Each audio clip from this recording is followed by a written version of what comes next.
So that was the fastest I'd gone through my preamble. But my mic was off.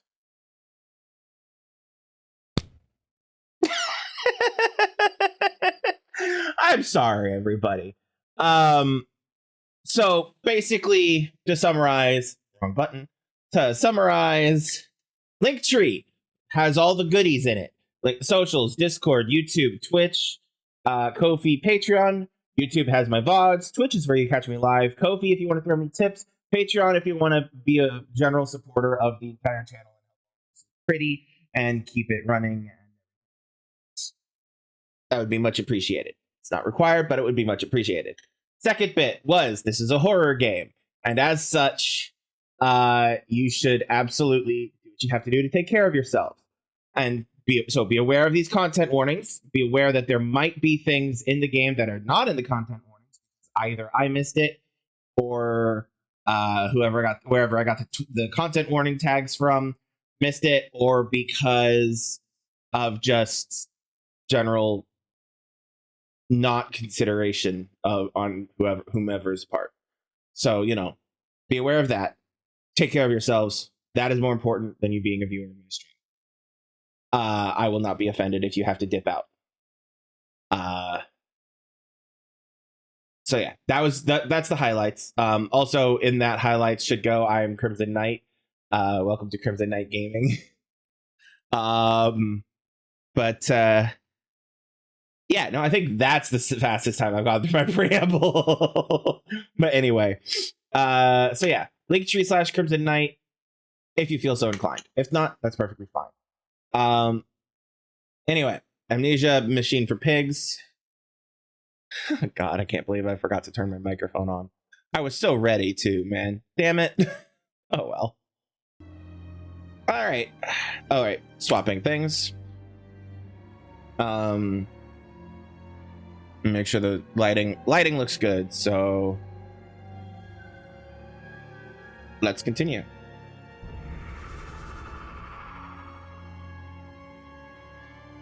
So basically, an army of man pigs were set out upon London, and were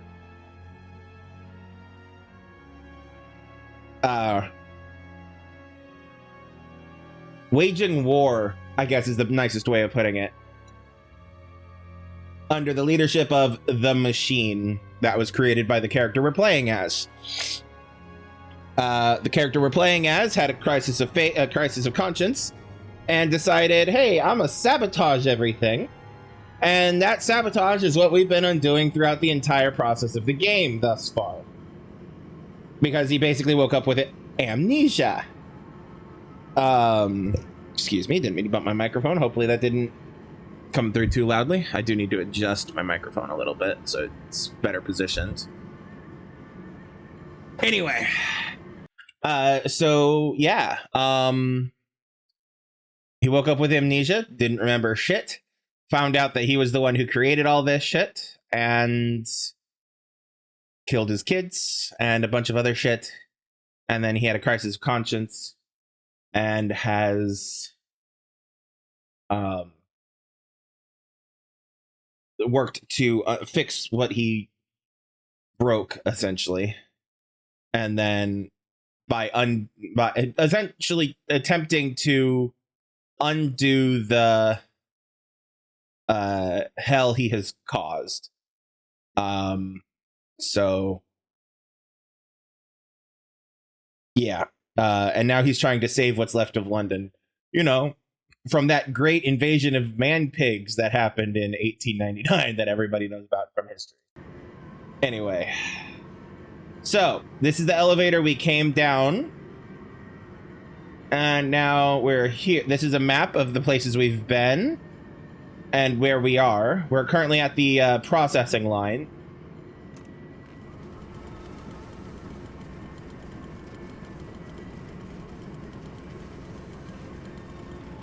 Hold on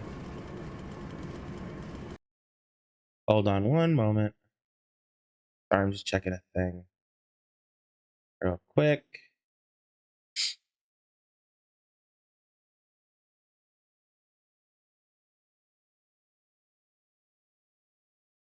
Okay.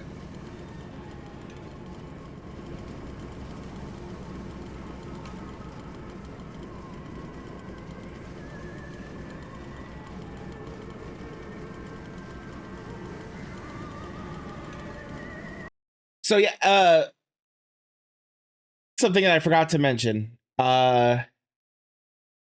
This factory and machine was originally created to be a pig processing plant. Uh, however, in his madness, the main character uh, decided to essentially swap workers swap the workers with the livestock. So he used weird alchemy, sciencey shit to create man pigs, and then the processing plant has essentially been butchering and everything humans. And so yeah, basically there's a lot of like documents and whatnot that are talking about uh the subjects and the livestock and the very detached terms that people use to justify atrocities, um and uh detailing the exact process that happens. And it's one of those things of, it's supposed to make you be like, oh yeah, this is describing the butchering process, the factory butchering process for pigs and other such livestock animals. It's the creation of pork and beef. And then they were like, uno reverse, it's actually people we're doing this to. Yeah, it was kind of predictable after a bit. So if you watched my streams, yeah, it was a little predictable. I called it pretty early, if I remember correctly. But uh, but yeah, it's still good. It's still a good story. It's still pretty chilling. But yeah, I'm saying that because this we're in the pig line, or the slaughter line, or whatever you want to fucking call it. And it's so we're going to be seeing a lot of probably nude like severely maimed and butchered human bodies. So if you're not up for that, probably look away or step away. So in fact, there's one goes now. Anyway, yeah, the Iron Butler. Is that like a cover band of Iron Maiden? What's this way? It's pointing me that way. Yep. Dead people. Love that. Anything here? Locked. Okay. Ooh. October 25th, 1899. No machine blades for Fatty Bishop and Gluttony Heiress. Prime cuts all for the sorting bins. And the very best, as always, back in the dumb waiter to the kitchens above. To be stewed and plumped and gravied and breadcrumbed and returned to the table for the next night's feast. And every night, you see, although we have begun to increase the frequency of the final act, unlike the poor, the rich will be missed given time. But we will continue to spoil and ready them, and our fine foods are now exported to mansions and lodges across London.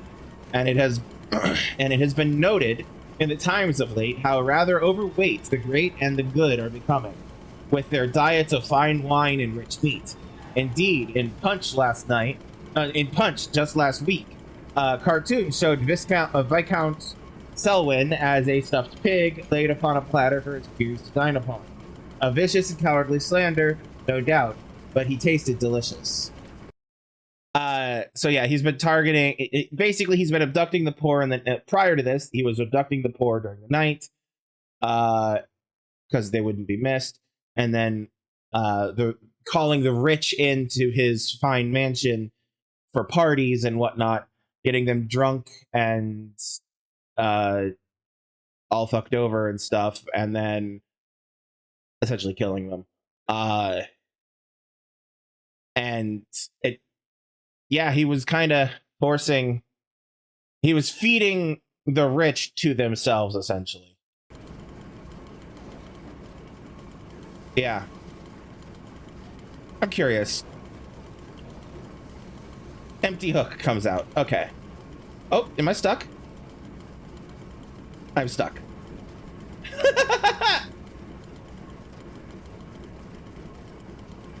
I'm stuck. Curiosity.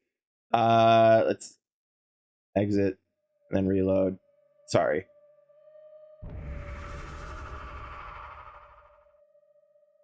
Also, the game is an incredibly visually dark one in addition to being tonally dark. It's visually dark in addition to being tonally dark. So, and like it was impossible for y'all to see what was visually on screen if I had my gamma turned down to where it's supposed to be. So I have this so much more able to be seen than it's supposed to be. And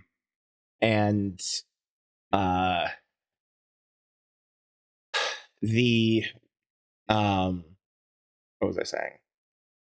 The gamma was higher than it is higher than it, so I could see much more clearly than you guys can. Ooh, raid!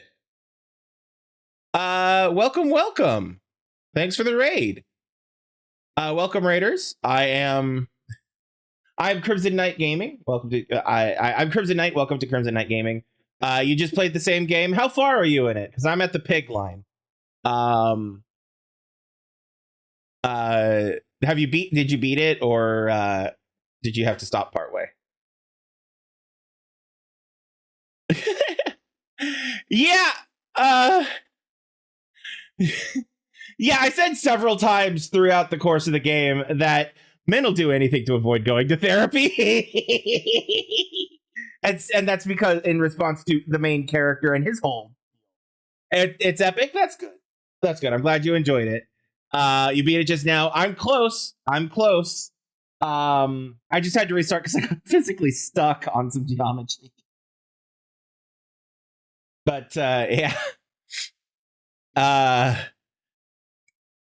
But yeah, no, the title is fully in response to what the events of the game, and the guy like lost his wife and all that type of shit, and has not gone to therapy at all. You didn't get stuck. Yeah, I haven't gotten stuck in like the gameplay of it all at all. But I have.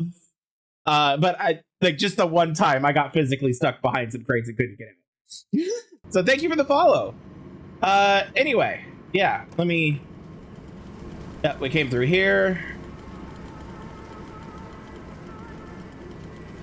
Yeah, I literally came over here and got this note that's over here in the corner.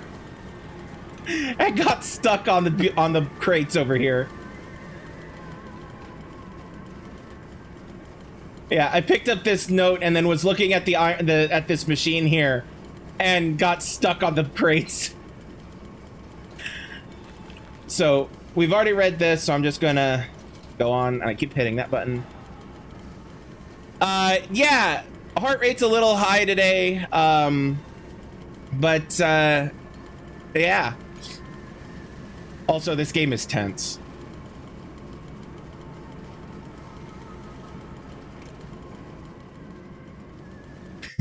Hold on just a second. I forgot to move OBS back to where I can actually, see chat and everything properly. Okay, ladder there.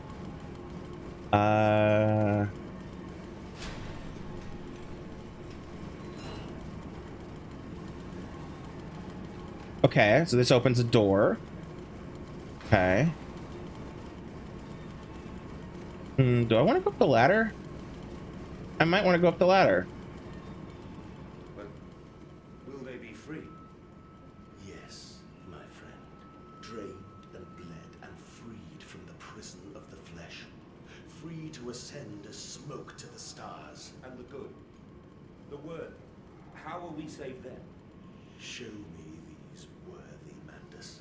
Show me these good. I do not see them. Alrighty. So, the trippery. Huh.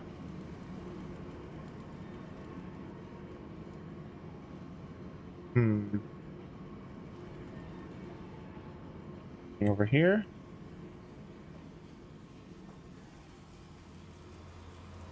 Uh-huh.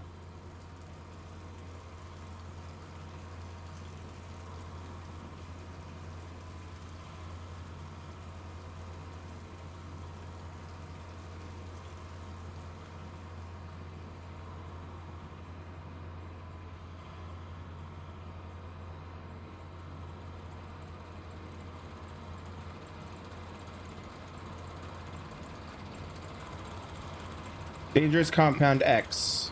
Okay.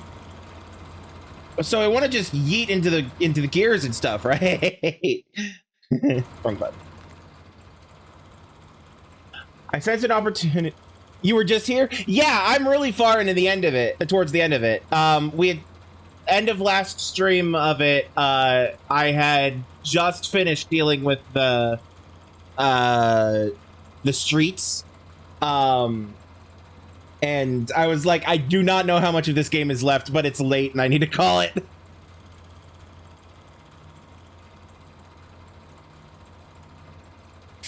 Yeah, it takes the Marisavio speech. Throw your bodies upon the gears and upon the levers. Put all the apparatus. A little literally. Since an opportunity, my first strike, impeding these cogs, the large enough object should jam the flow of fluids, causing a pressure buildup that will split the pipes and rupture the tanks. Oh, counterattack. I missed this one.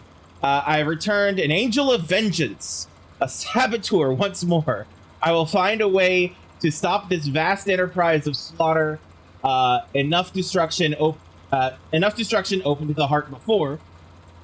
Confuse the machine enough to spring its locks and secret doorways. I must cause it great shock.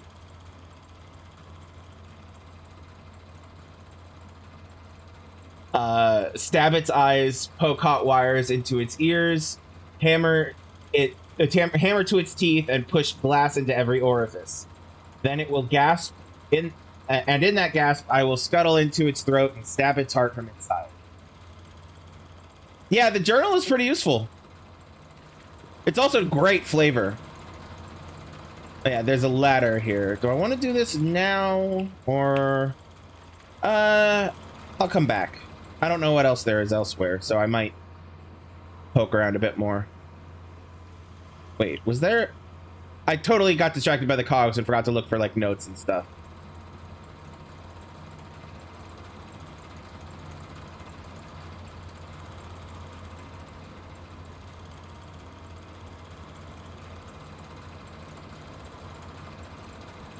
Oh, shoot. Oh, okay. So I'm going to throw some compound X into the thingy. Fine. Run it, speed. I mean, fair. I'm trying to see everything I can see. So...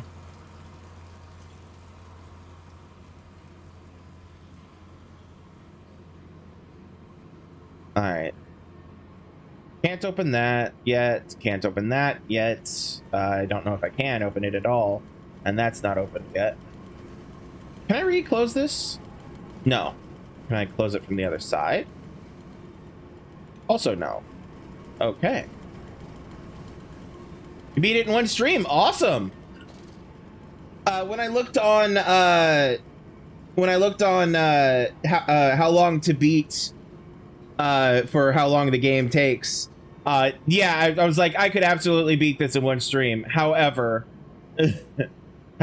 I like to be a completionist and get all the little goodies and whatnot. Okay, so there's a pig nearby, and there he is. Okay, so it probably wants me to drop in there, so I'm not going to do that yet. What's this do?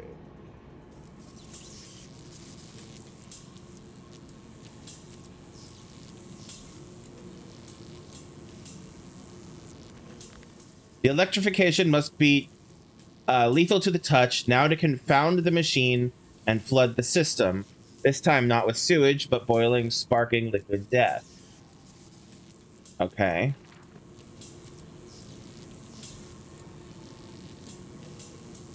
Could drop down there. I don't think I want to. Ow.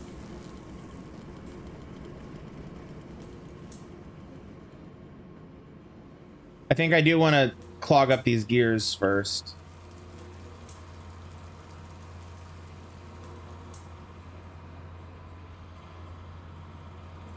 But I want to go down this ladder and see if there's anything down there. Not eat ourselves off the edge.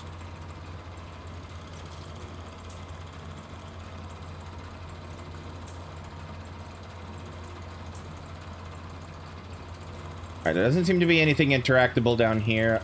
So it's probably just a if you accidentally fall off thing. Alrighty. Number 1.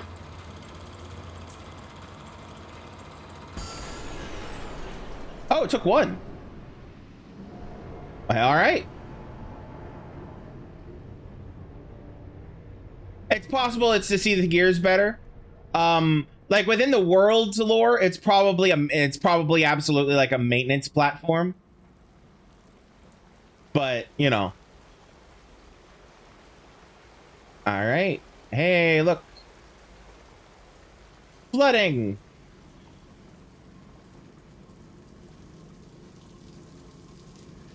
Can't open that door. Can't that neither of those doors are open yet. Neither is that one. I guess I do need to go to down the old hole over here.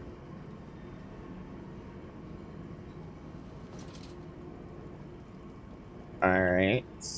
Oh, this resets itself apparently. Too far. There we go. I like how tactile the controls are. Like when you turn a valve, you spin it with the wheel. I mean, you spin the wheel with your mouse and stuff. It is super fidgety, but I like that I like how tactile it is, though. It's nice. All right, did I just kill this pig? I'd be lucky if I did. I did. Hey, body count 1. Let's go. Yeah. All right. I do want to drop down here. This is gonna hurt. Not as bad as it could have. Loot the body.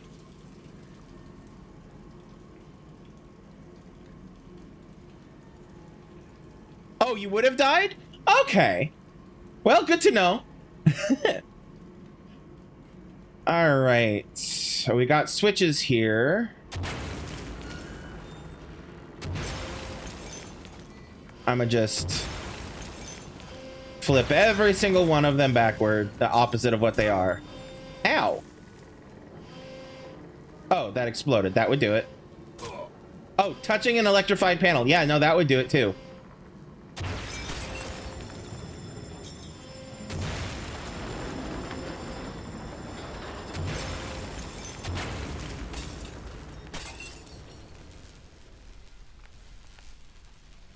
The spark plug.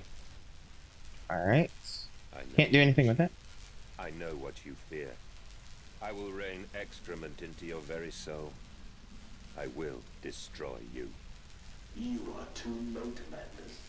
My great works are almost begun. You know what's hilarious? That's called the Vanity Kosh, according to the subtitles. but the font in game makes it look like gosh with a G. The vanity, gosh.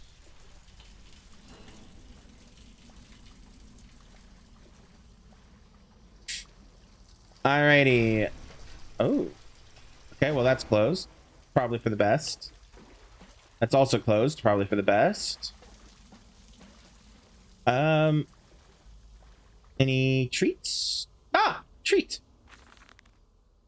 And waste not, want not, for here the assorted slop and innards are sifted and sorted and enter the world through mere channels and means means that one could possibly conceive. The product passes by this section of the engine and is driven through the blade, splitting it into two sections ready for the butcher's block, and in the interim it is kept in our freezer bags. Sorry, freezer bags. Yeah, freezer bags. Kept in our freezer bays under the house. And the heat produced naturally by the refrigeration process feeds into the pipes and crannies of these rooms and is the very reason, my dear friend, that we can sit here in shirts and waistcoats but no jackets on a freezing night without a fire in the grate and discuss our great enterprise. The warmth in our bellies and toes may be attributed directly to those bellies and toes, even now passing through steam, fire, and laid beneath our feet. Cool.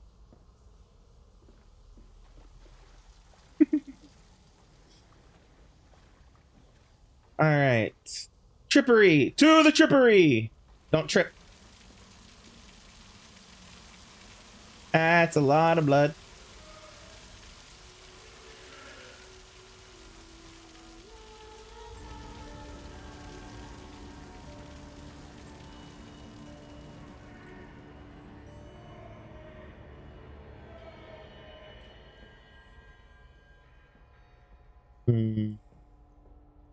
Okay, map says we are the pig, we are all the pig. 1 second.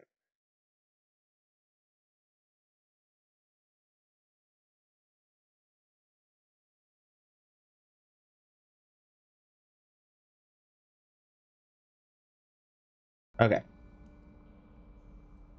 Come on. There we go.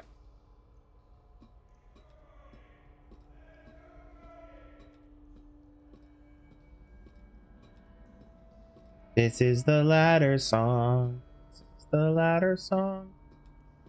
Oh, this would have been perfect time for a jump scare, but I guess not. To have like a pig or something notice me through the wood. I am here again, at the foot of those stairs, towards the red light of the nursery, sunset in the window like a bleeding sky, the horizon a slit throat, the seeping dark to drain the guilt from us. I am the jaguar-faced man. I am the feathered serpent. This priesthood is mine. Yeah, the ladder song originated in when I was playing the classic Tomb Raider games on stream, because she does so much ladder climbing in those games. And sometimes they're not that long. So it was, this is the ladder song. Let's hope it isn't long. And then on the longer ones, I just repeated that. Basically. Okay. Oh, look. Church windows. I'm sure that's fine.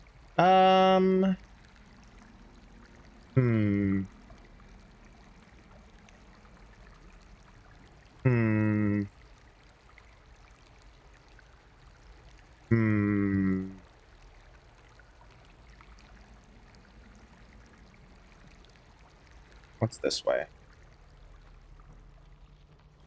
Oh ho.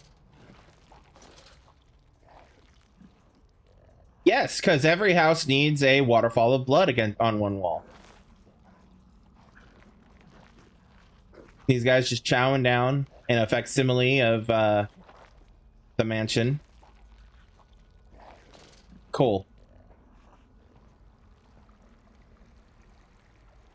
Yeah, I originally played the classic Tomb Raiders on PlayStation 1 back in PlayStation 1 and 2 back in the day. In fact, I got my copies here behind me. But one of the things I started to do when I started streaming was I'm like, I want to play the games I love. You know? Oh, there's an ad break. I may have missed you. Well, I can meet him, your great engineer. How marvelous. I must say, Mr. Manders, my excitement is almost unseemly. Yes, I can see that. Step this way, Professor. I will be right behind you. Manders? Manders, where the devil are you? I can't see a damn thing. Manders! We are the pig, Professor.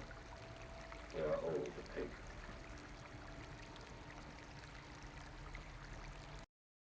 I don't know if you can hear me right now, but technically it sums up everything that's happening, not just what's in chat.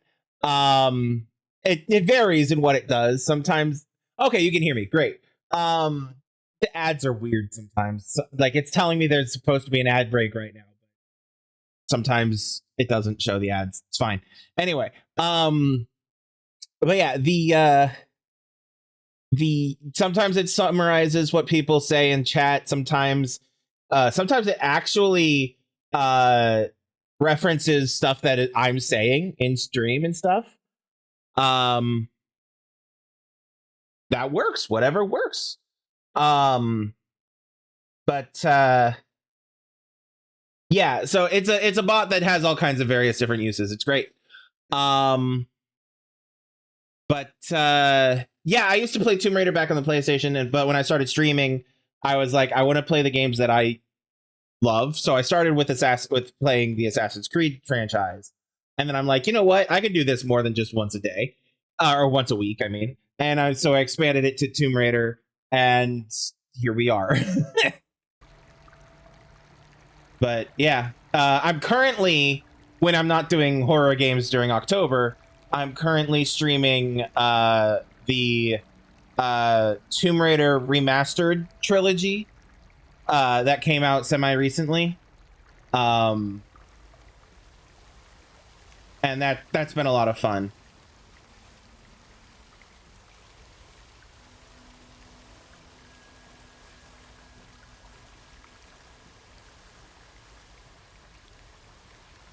Oh, look, the children.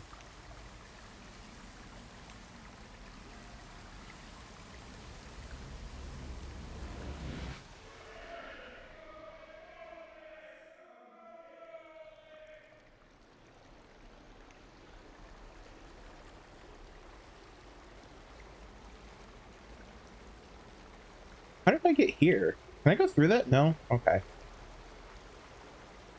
I climb in stillness now. Blue water runs in my veins, now I am clean. I carry the knife of this factory, the bowl of Right? I am come to collect you from your fields and your furnaces. I will gather you into the white clouds. I will gather you to me, and I will take you home. How do I... Ooh, that's a good question. How do I think I'd fare if I was thrown into a situation like this? Do you specifically mean a situation in which I woke up with no memory of what I'd done for the past few years? Only knew about knew my children were in danger and had to go save them, kind of a thing? Or do you mean like the general concept of a horror movie type situation where I'm going through basically being hunted, and wading through a pool of blood type of scenario? Because either of them are really good questions. I just want to make sure that I answer the right one.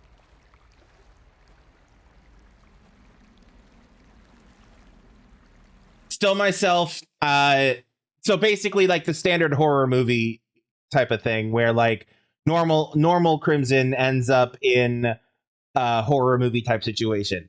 I can't run very fast. I mean, you look at me; I'm not very athletically built.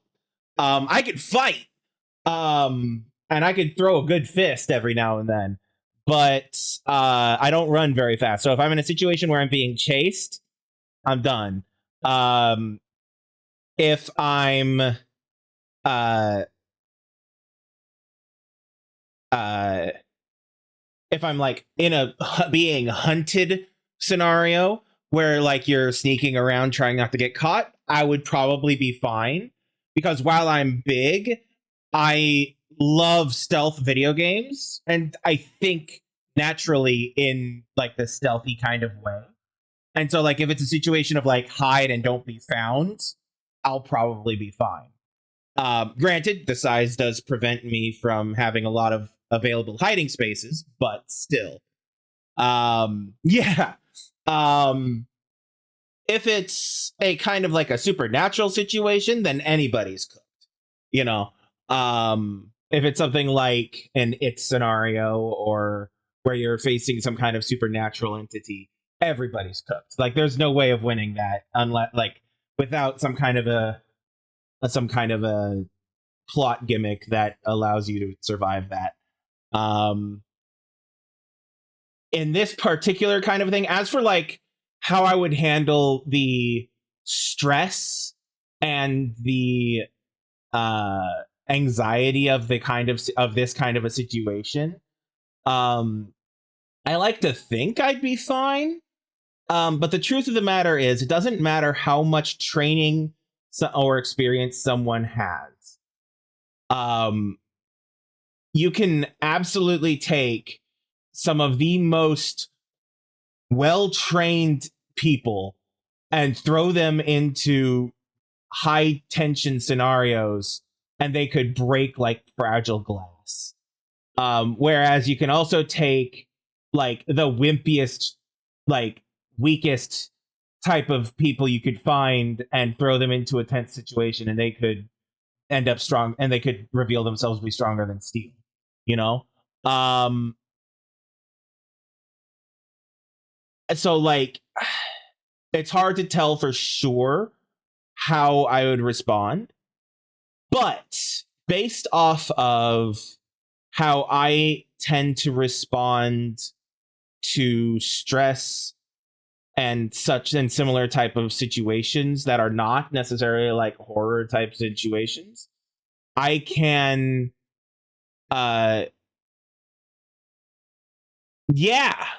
especially with things like the fight or flight response is a fucking doozy.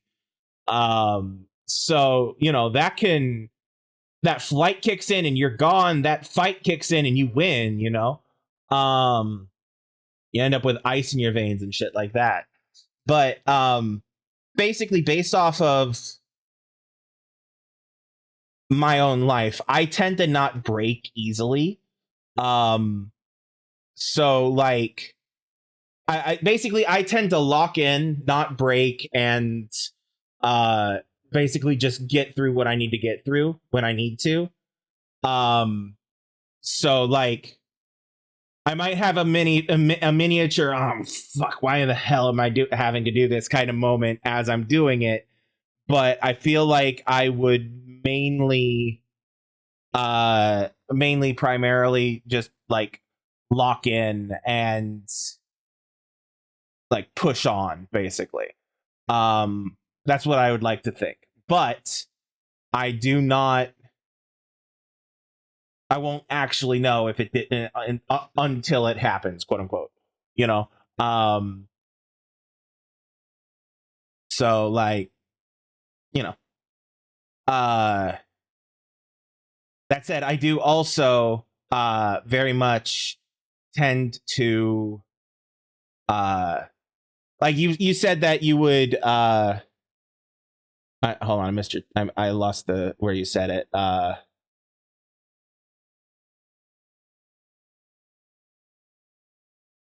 You said you'd be terrified AF and probably crying. I would probably be afraid and low-key freaking out, but I would definitely be internalizing it and maintaining the whole I have to do what I have to do to survive and live and get out of this kind of a thing.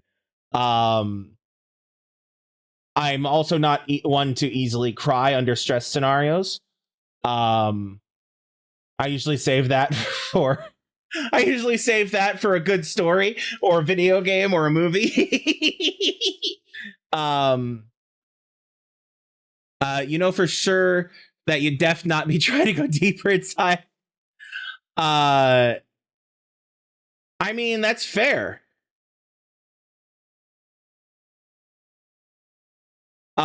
Being in a shock state always, yeah, that's also fair.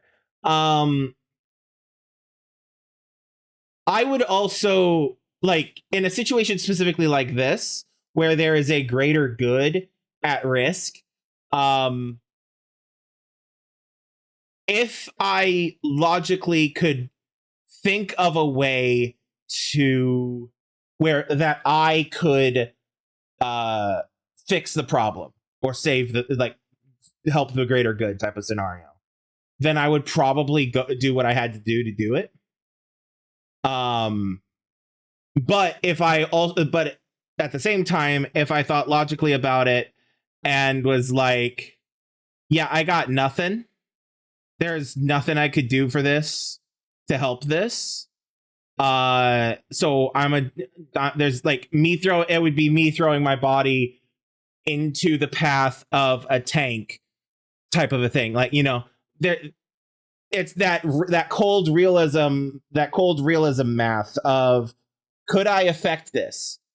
Could I actually, with what I know about how I am, like, could I physically actually affect how this is going? No. Okay.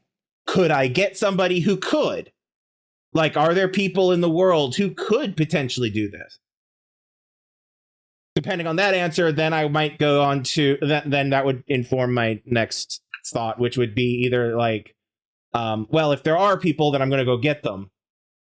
If there aren't people, like, if I genuinely believe that nobody in the world could solve whatever problem we're facing, then I'm a just lay down and let it happen. Basically, like, I will do whatever I can to get me and mine safe, but other than that, it's just let it be. You know, if it cannot be physically stopped.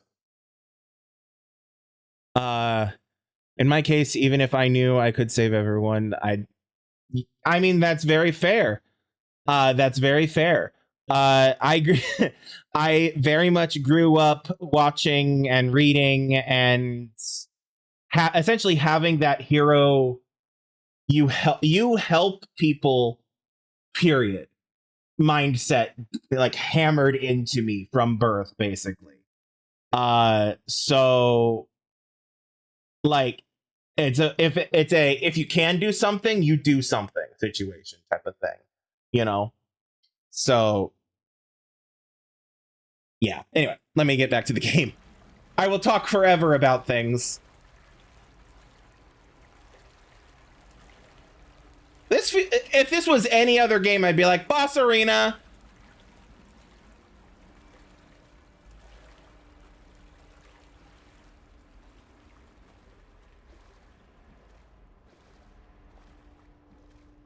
Ah, it's an elevator. Hey, look. Dead bodies. Interesting. I love that they specifically gutted that one in such a way that they didn't have to worry about genitalia.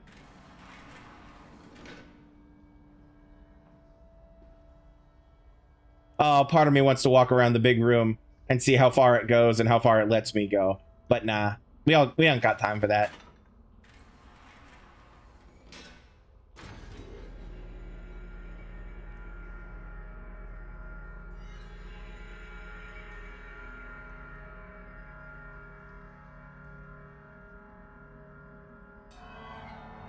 Opinion on diagonal elevator lever. Well, let me read the screen first. The veil lifts, the bride is waiting. Round up some orphans and the world will thank you for it. Disappear a whore and a gentleman applauds you. Call a beggar and a lady walks safely again. Hear me, Mandus. My gears are adjust. My steam is built. Soon I will spill that blue water and split the egg, the atom, my soul, and there will be a very great burning that we might make the world clean. Be proud, for this is your doing. Until you steeped me in the blood of your own, I was nothing but rotten architecture. You have made me, and I will make the world anew. Okay, are you done talking? Seems to be done talking. Opinion on diagonal elevator lever. Well, I could see its functional purpose, especially in the like the 1899 technological kind of way.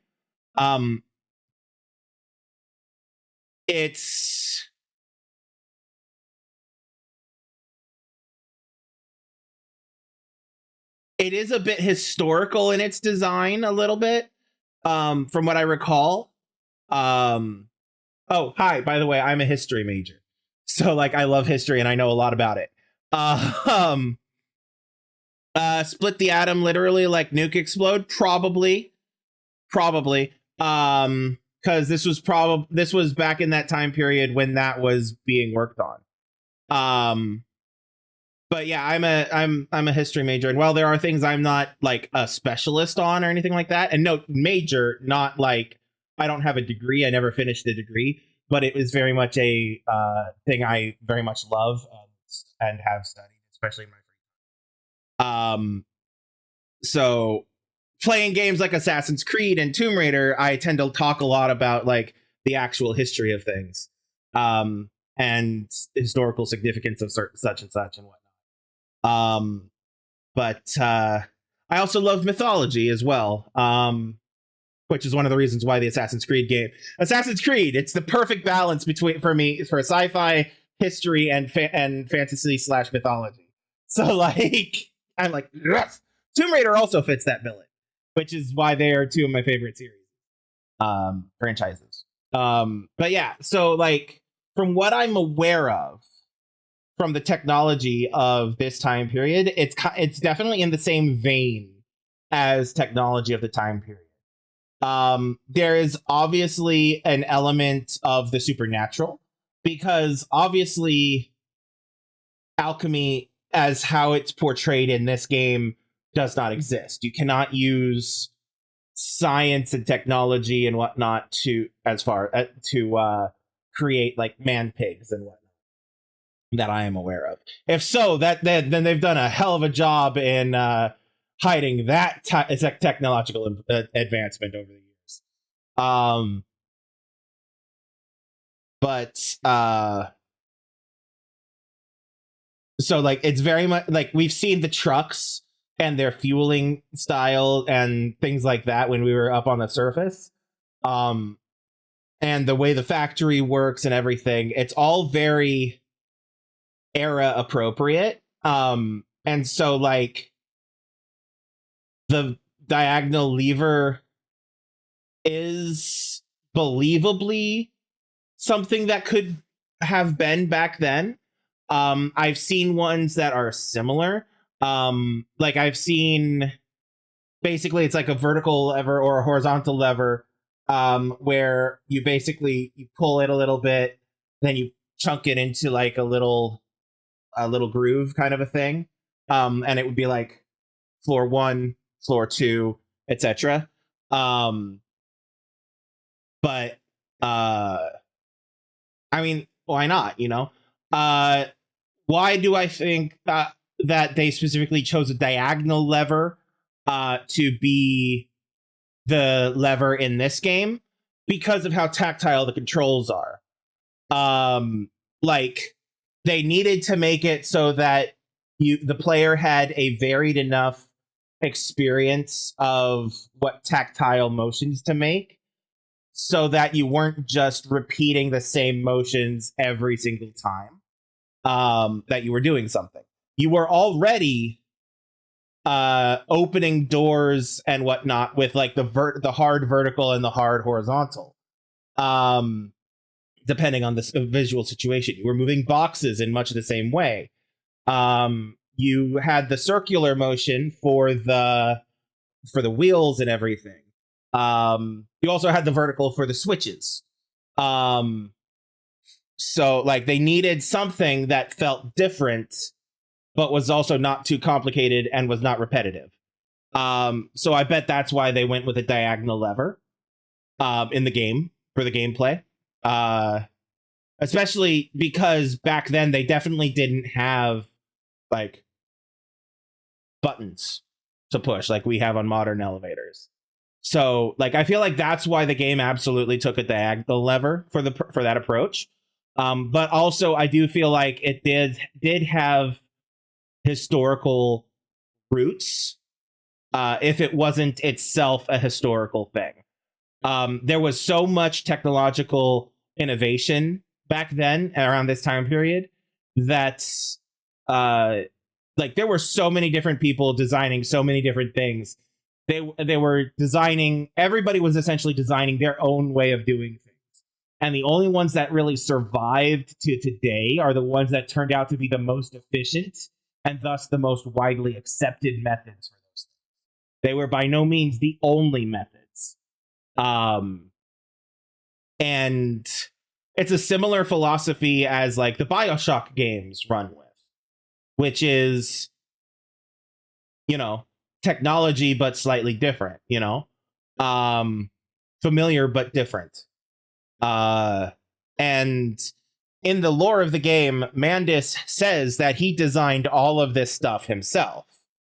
So like I would absolutely believe that if it's not something that's identical to something else that did exist historically, then he basically took something that did exist and made it his own way. Yes, it does have a lot of those BioShock elements. I think it's partly the year that it's set in, which is where a lot of like steampunk and clockwork style aesthetics come from, is that late 1800s. Generally, not always, but generally. So yeah. Okay, where are we now? Anything back here? Nope. New map, not elevator, new map. Excuse me. This. Oh, there's a note. Does this have a... It does not have a sign above it. Okay. Okay, we were there. We are now here. Okay. December 25th, 1899. If you should find this. Uh-oh.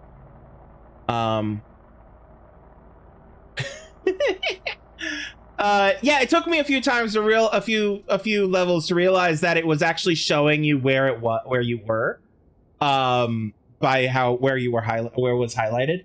But anyway, if you should find this, then you already know all I would tell you. You already know what you have done and what you must do now. Or sorry, what you must now do. Walking away from those temples, that small pile of stones beneath the rhododendrons, the skulls of innocents under the loose clod, headless rib cages cruelly torn asunder to expose their flowers in the cool stone. I love prose, but like I have too much like I read fine, but going from brain to tongue is hard.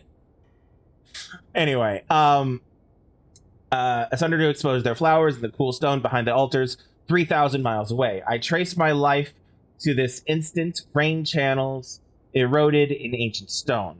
The toxins are already in the damp, this falling water. And in that instant, cradling my children's heads in my palms, I knew that I had to unbuild what I myself had constructed, though even then it was little more than a sickening dream. This machine is ever mine, and it falls to me to redeem it and myself. So yeah, we started up here. Like if I remember, the first time I noticed that the map changed, we were in that center top row building, which was the alley area with it was the space like right before the church. And then after the church, we ended up in here. And then I forget where all we've been, but like last time we were in this middle section up here, and now we're over here. So, yay.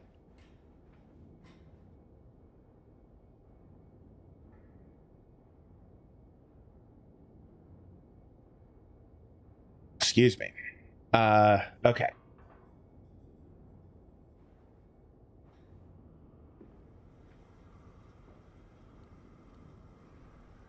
Okay.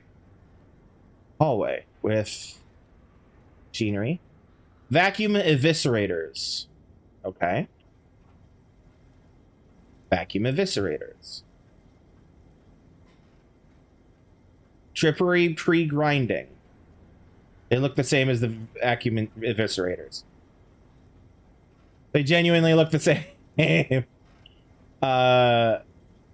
Unless this is what the controls, what machinery affects that specific thing. Vacuum eviscerators. Yep, get your vacuums eviscerated. More vacuum eviscerators. So there are 3 vacuum eviscerators, 2 pre-grinding things. Scalding hoses. Thought it said roses for a second. Scalding hoses. So 2 scalding hoses. The sausagery. Okay. And this is our only door, I believe.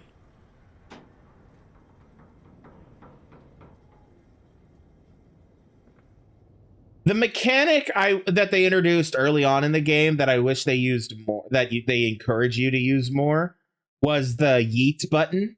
Like, you know how, like, early on, when they're tutorializing you, they're like, depending on how you're where you're standing as you're like, when you're closing a door, if you right click, it kind of shoves it. You know?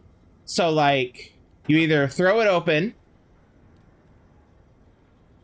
depending on how you're facing, or you throw it shut. I wish they encouraged you to use that more. You know? And they did the same thing with, like, basically anything you do with the left click, if you right click while you're at it, it causes it to yeet. Did you take my children? I, Mandus. Of all the blood we have spilled together, the first drops fell from your hands alone.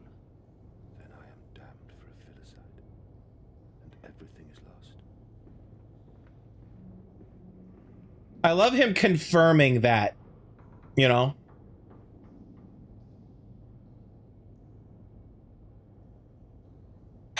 Okay.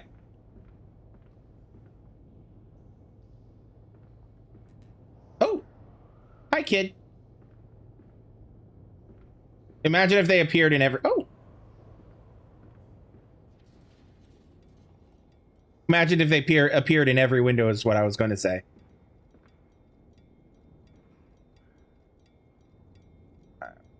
So we have a hallway this way.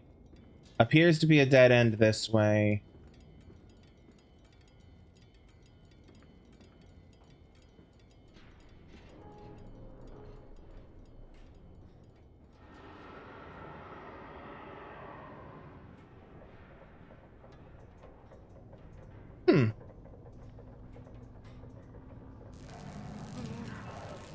Oh, wow. That was pretty... That was kind of a cool design. Reminded me of a Big Daddy from BioShock. A large father.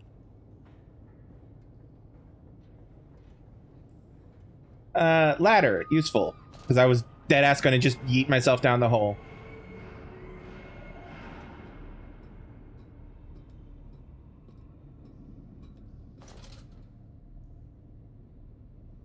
Okay.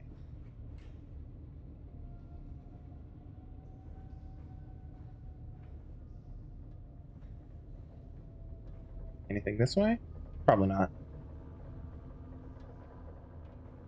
Oh, yes. Okay. How about this way, though?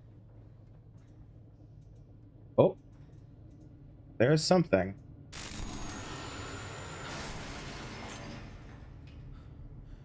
Huh. Oh. Well. Rip. Rip. All right.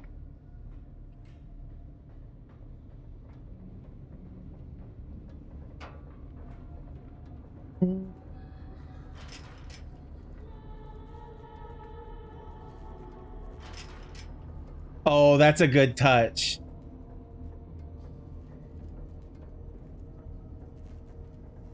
The music being like a very creepy form of a childhood song. I forget. I haven't quite been able to place which one, but I know I recognize the melody.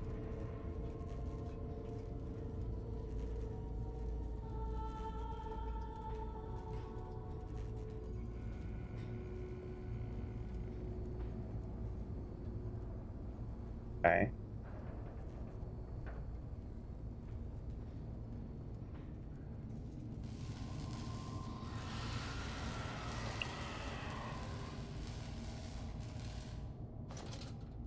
Sounds like one of the electric ones.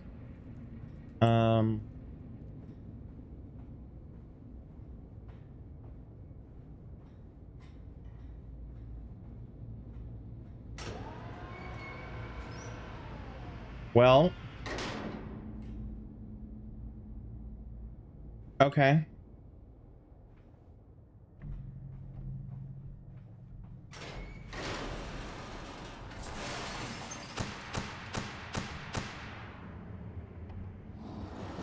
I know it's dark. You'll just have to trust me. There it is. Oh, are you coming at me?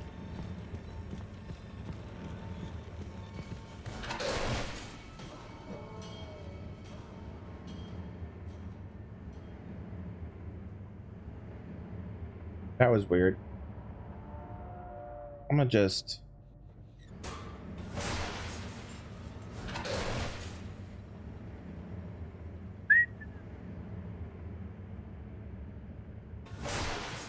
getting that thigh workout.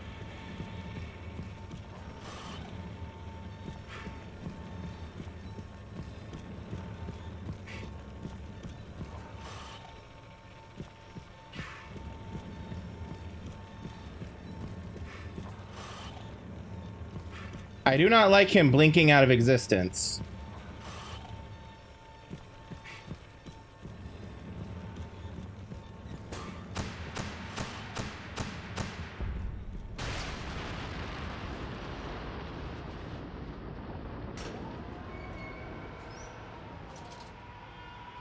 Well,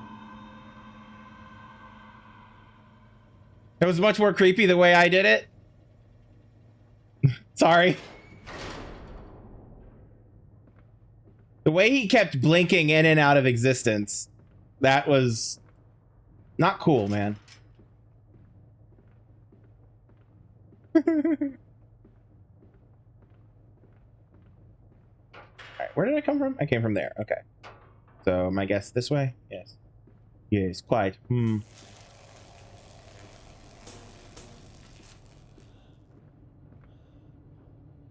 processing something. Electrogravitic suppression. South Tower.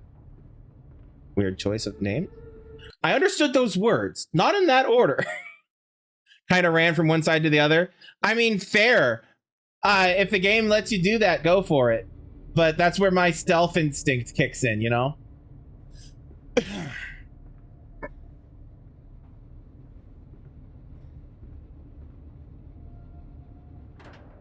Here we go. Mandus descending among the spirits.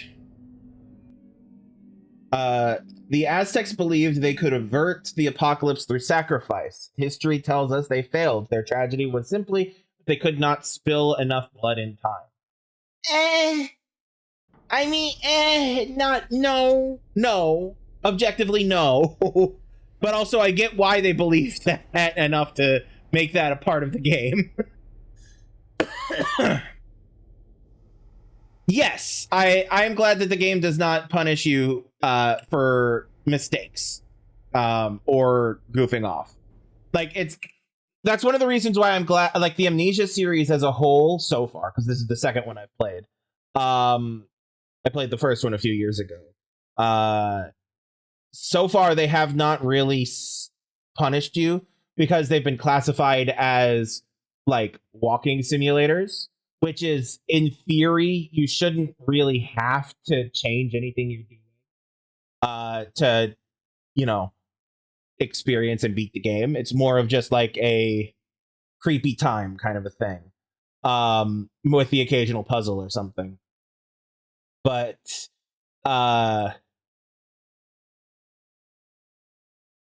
yeah. All right, where were we? We were going this way.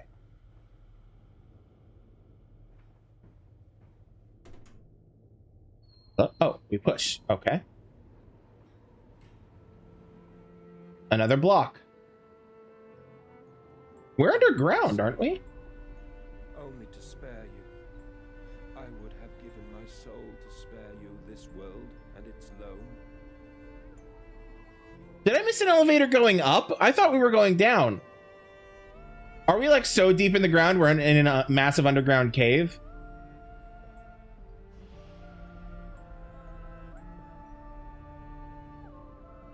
So I thought we were underground. Did I just like get my directions all befuddled? What ladder? More blocks. My children, what have I done? What have I become? It could be the music. Knowing it's a cutscene technically isn't a cutscene because you can still move around in it. But also the weird thing is I tend to find horror games relaxing. So like earlier this month, I was playing Resident Evil 8, and I don't know if you've played that game before or not, but it's got some creepy ass moments in it. But like my BPM was like down at like 70 and 80, which was low for me. And I'm just like, what the hell is with my...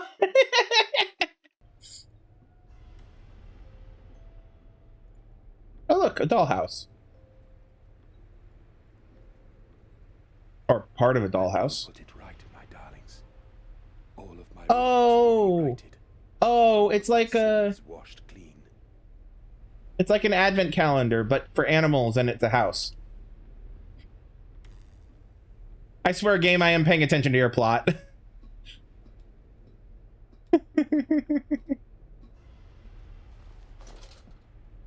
Oh, for the time when games would not let you look down and look at your own feet.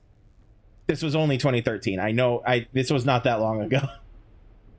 Oh, look, a teddy bear. Ooh, and a note.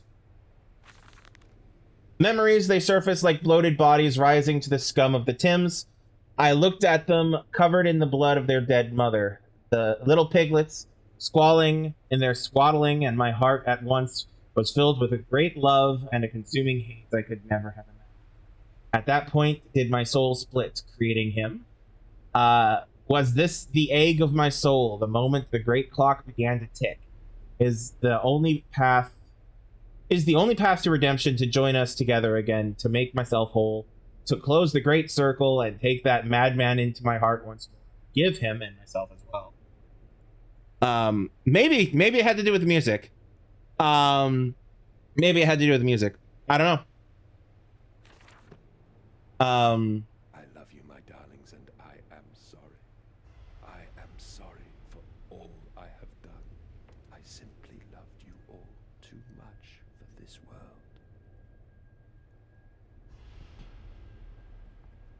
Oh, I got caught.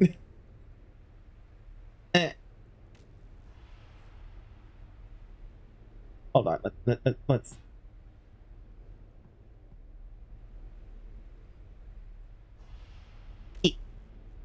Bye. Yeah, I didn't think we'd hear anything. We were going this way, right? Again, I'm sorry, game. I am listening to your very dramatic story. I also just realized I have not read a few of these in a moment. Aw. I mean, I feel like if the game wanted you to do that or something like that, if I felt it would be helpful, I might have. Otherwise, I'm just like, will the game let me do the thing? I love how physically heavy those teddy bears feel, though. Anyway, so we read the At the Spark plug. And the path to the trippery. It is critically injured now. I am sure of that. It jeers no more. I feel it shudder around me. A wounded animal pressed flat to the ground. I feel it is afraid of me, and I hate it all the more, as I hate myself for unleashing it. My head pounds with blood, my teeth vibrate. I retch and burn with fever. I am an angel of death, descending to smother the firstborn for the death of the two that came after. In my dreams, I walk with my children. I walk tunnels where no human has trod before, I am sure of that. It's just me and him now. Frost forms on my coat sleeves, deathly still, and the freezing air tell me I'm close. Daddy! I understand. I do something like that when I'm playing Phasmophobia.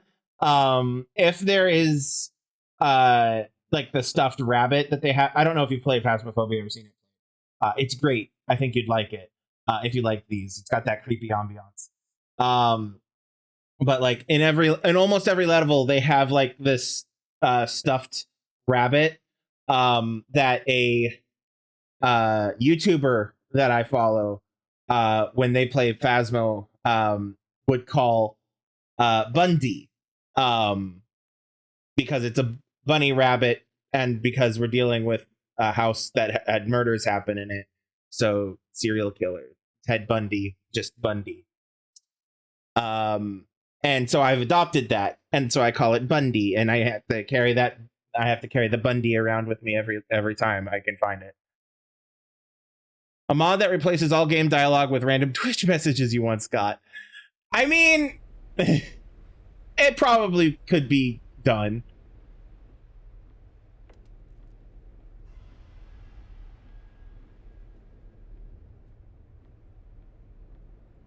Might switch over to Phasmo depending on how quickly I beat this game. Let's see here.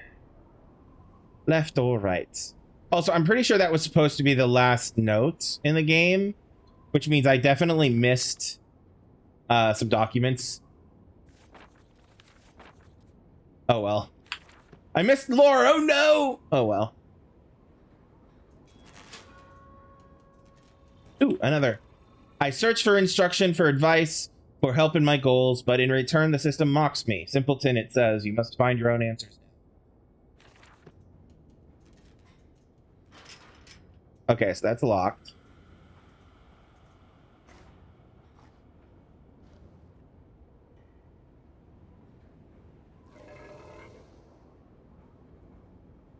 Mandus, put aside your misguided crusade and let me save them.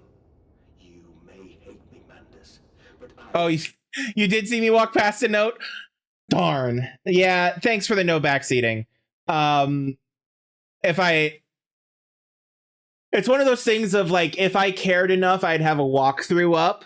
But like, my approach is very much along the lines of, I'm gonna try, but if I miss any, oh well, maybe next time. It's a reason to read. So. The future, your 20th century, and let me tell you this: a far greater slaughter awaits you there. I seek to save the world by blood now, before millions fall beneath history, pushed under by blade, bullet, and gas.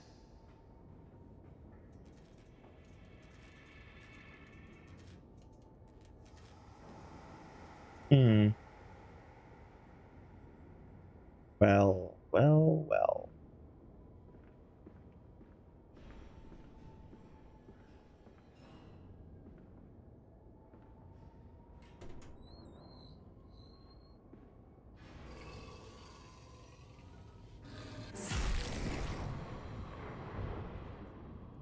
You know, I love and hate it when games do that. It makes my experience unique too. Yeah, that's true. Fine. I'm sorry.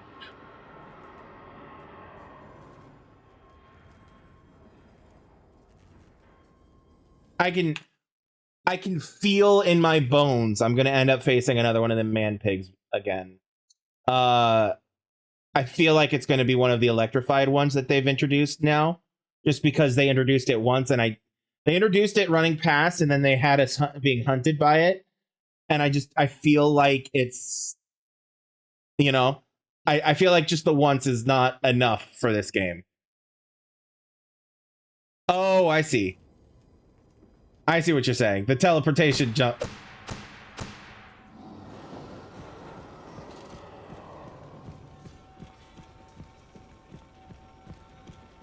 All right, so the game straight up said that the light attracts these things.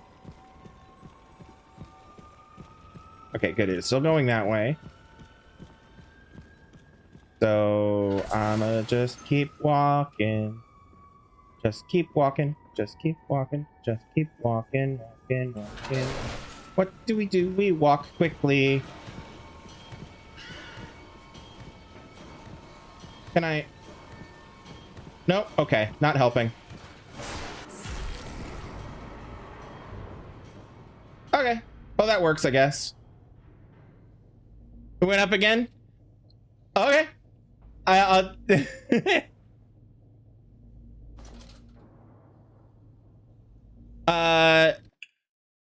Light attracts them. Specifically the lantern. The lantern draws their attention. Basically, it's the game saying if you want to hide, you have to turn off the lantern. Right. Exactly. Good thing you can teleport. As for the Tesla ones that we destroyed or whatever, it could be a couple of different things. It could be an overloading of their senses because when it spawned in, it turned off the lights. And so like it could be that it overloaded it so much that it shattered it. It's also possible that that these versions of them can only exist in the dark. I don't know. But yeah. All right. Okay, does this open? Yes, it does open. Okay. All right.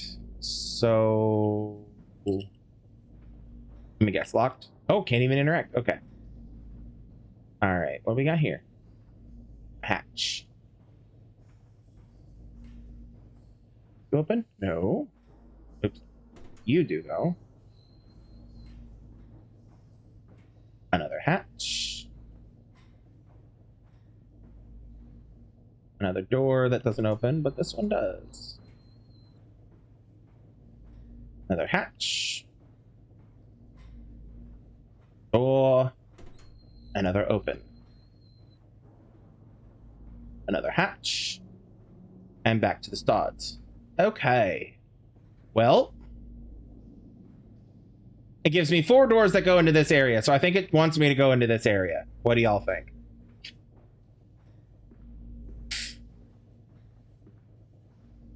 Oh, I didn't even realize I had a thing. Oh, it's just the electrogravitic suppression thing. Okay.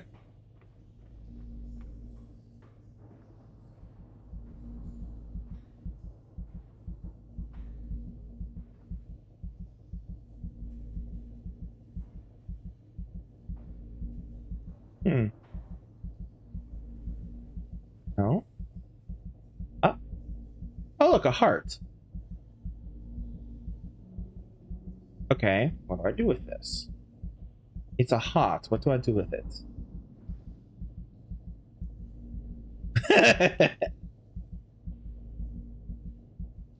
I'm surprised it's not trying to sync with the... actually, it might be trying to sync. I wonder if the heartbeat in the game is like... if my heartbeat is trying to sync to it. Because our bodies do that. Okay, so those are just lights. Can I...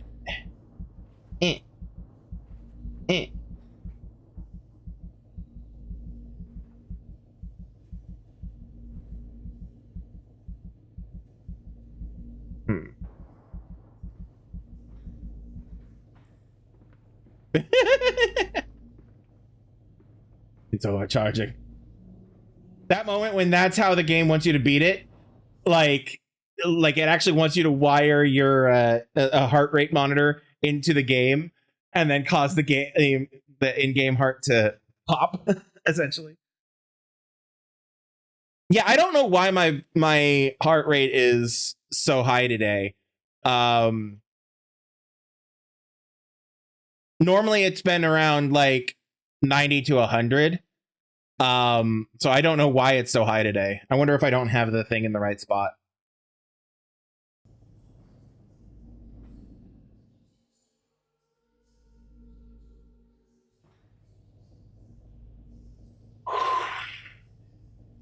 Yeah, I can try.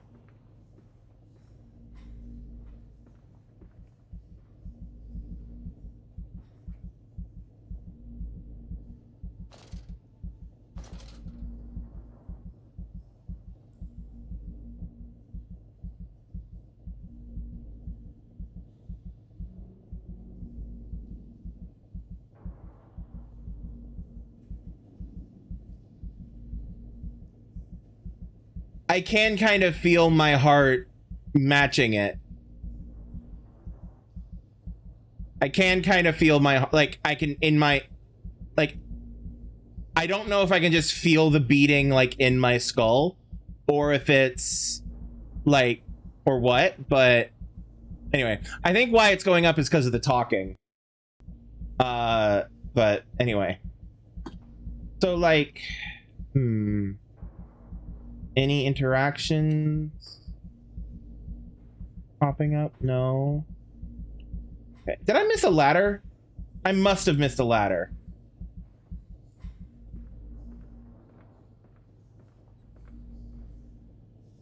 Let's go this way.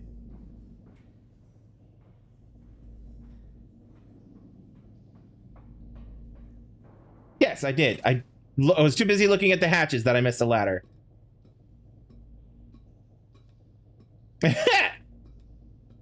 I mean, well, I wouldn't have to worry about how Twitch would handle that. Alrighty.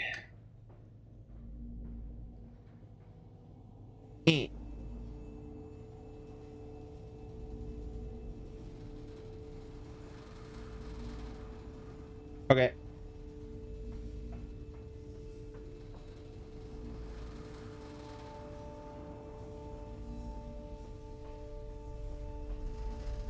We're charging up the laser.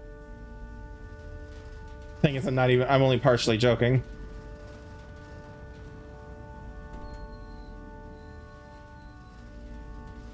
I have you now, creature.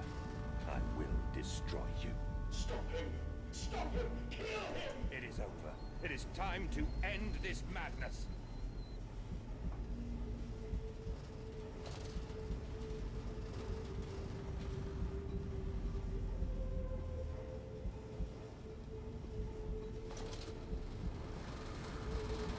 I think I'm like screwing them in so that they're like like the light bulbs are fully turning in. I don't know.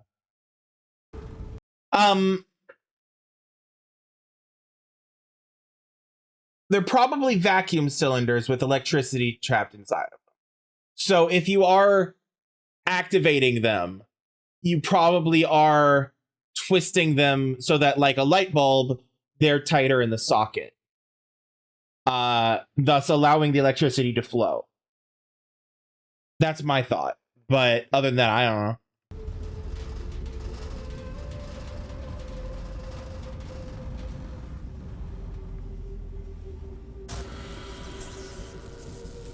Oh, God help me. I am lost in the dried paper soul of the world.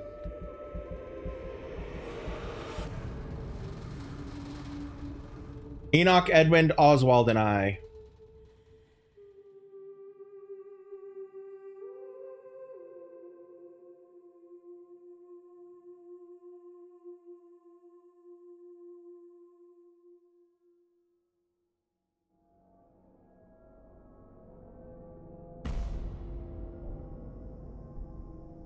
Madness, listen to your heart.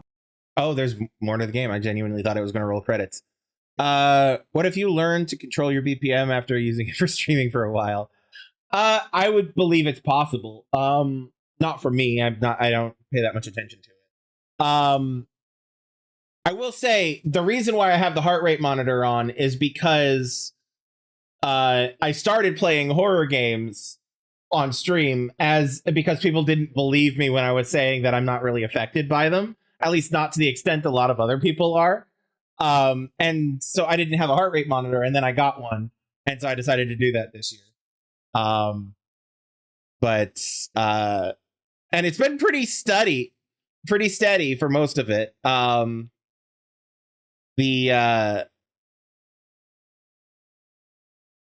I think the reason it's why it's so high today is because I've been doing a lot more talking than usual.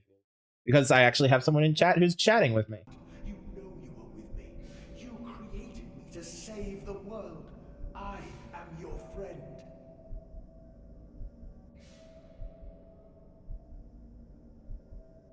Okay. Oh, look. So, like, a coffin. Who's in the coffin? Is it me? There's definitely someone in there. Could be... Oh, is that supposed to be, like, Lilibeth, the dead wife? Possible.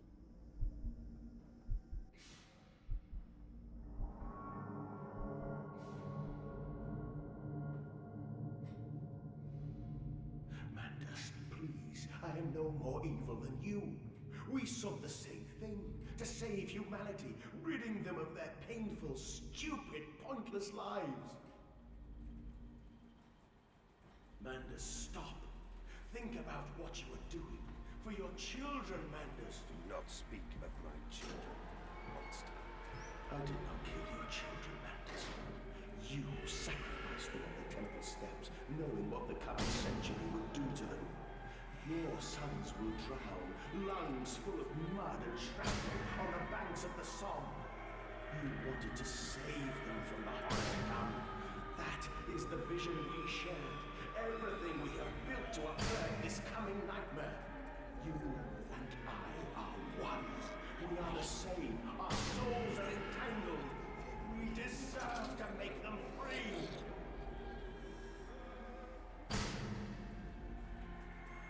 Oh, I'm on a conveyor belt. I just noticed.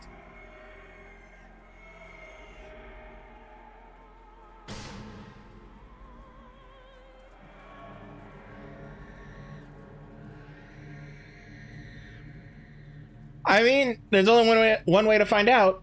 The one I have is a Bluetooth heart rate monitor.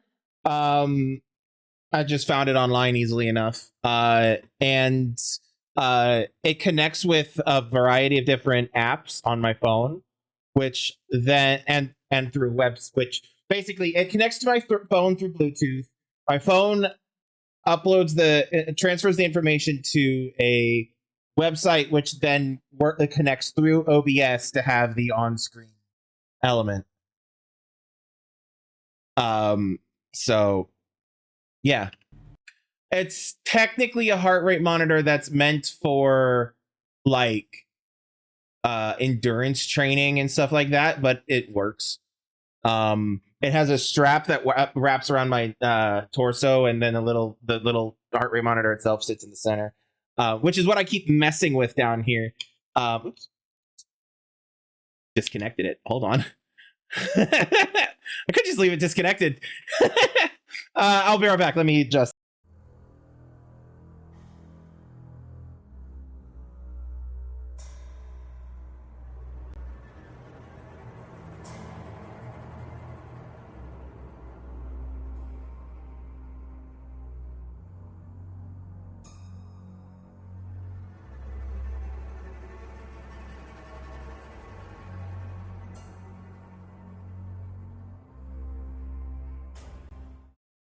Alrighty, I'm back. Yeah, it's a little finicky and getting it in the right spot a little bit, but it is it's comfortable once it's on, essentially. So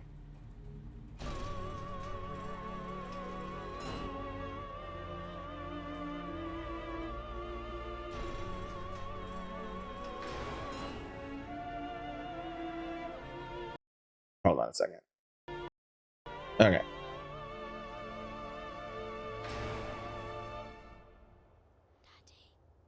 Hey, Daddy, I'm afraid of the dark. Knee-deep in mud. A cursed time for an ad break. I know. I'm sorry. You know what? Actually, I'm gonna use it as a chance to go get some water. I'll be.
Alrighty, I am back and I have water.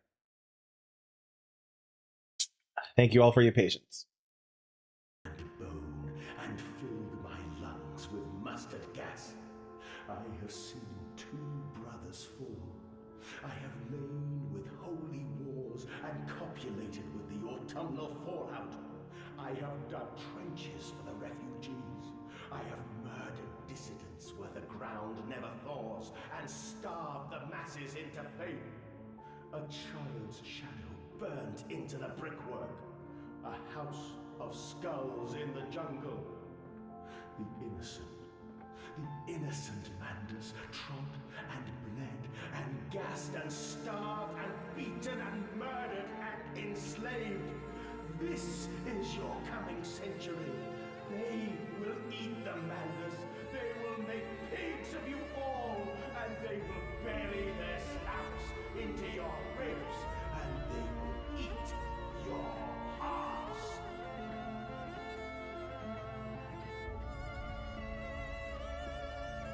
Over dramatic bitch, I think.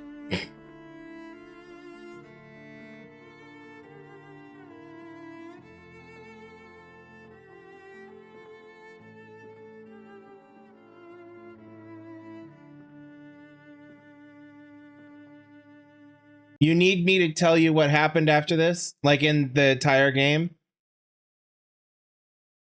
This entire game? Oh, you need me to explain it? Is that what you mean?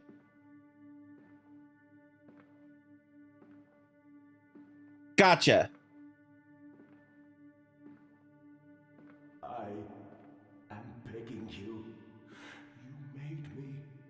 You are my creator, my father. You cannot destroy me.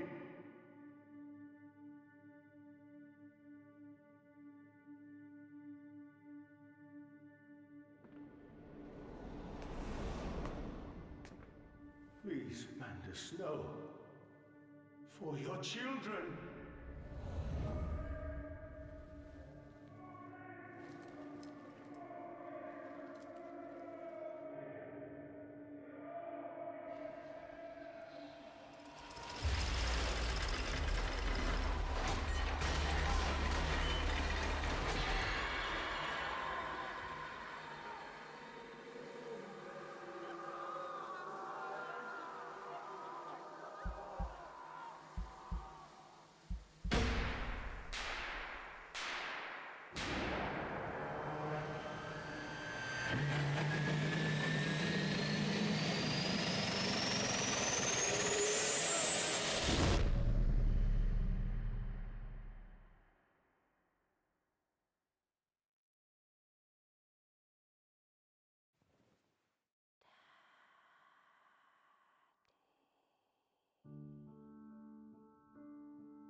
Yeah, I wonder if there's a choice there too.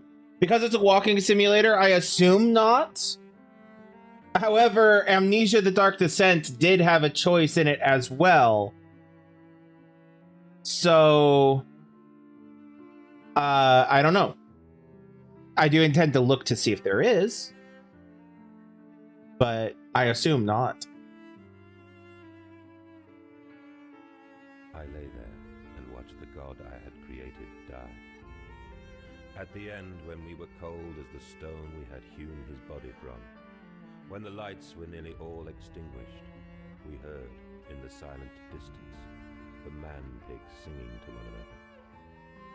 Then, as the last lights were gone, and we lay together in the deep, they drifted away, and all was silent. Such a silence I have never known. And as the dust settled on my open eyes, and we lay together embraced forever, I heard, miles above us, the sounds of the city turning over in its sleep. A church bell ringing out, and in that moment, the new century was born.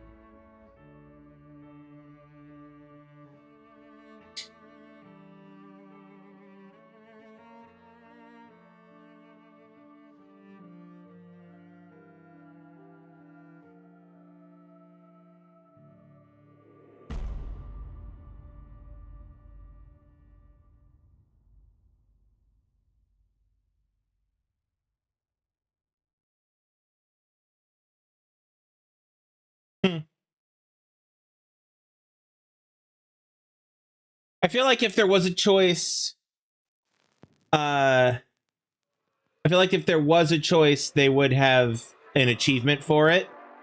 Yeah, 1828 was when the company was founded. As a pig butcher's.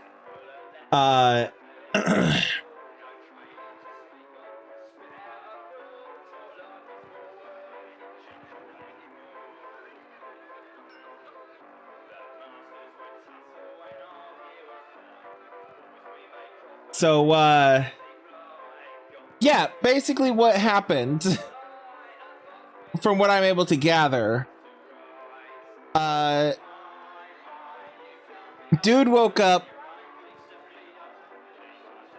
after having a bit of amnesia. He said his head was killing him. Had a massive migraine. He was looking for his kids who seemed to be calling for him. And then there was the whole finding them. They're trapped down below by the flood and everything. I forgot his first name was Oswald.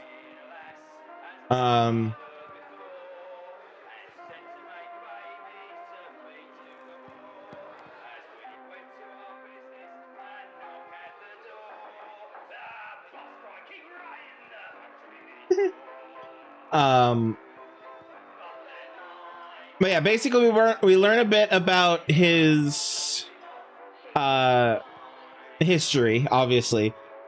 His love with Lilibeth, the birth of their kids that killed her. In that moment, he kind of suffered a mental break.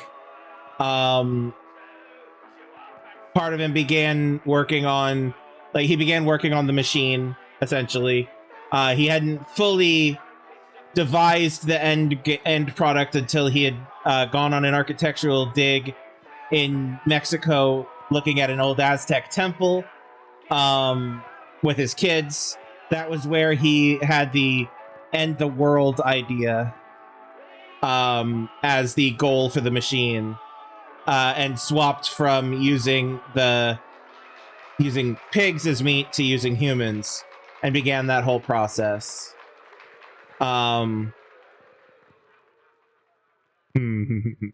I very much love the undertones of fuck the rich in this. Eat the rich. But yeah. Yeah, so he began that great work. I think it began in earnest late, if I remember correctly from the documents, it began in earnest late 1898, I think. And then he didn't have his crisis of conscience until like early to mid December of 1899. And this whole thing, both the first attempt at sabotage, which he was undoing early in the game, and the second attempt of sabotage, which we just did, both of those happened during the month of December. And he as he said in the closing monologue, as he lay dying, he essentially dreamed that he heard a church bell tolling midnight on midnight of January 1st, 1900, thus the dawn of a new century above. But yeah. So part of his whole situation seems to have been that he created it is so wild. He created a subsect within the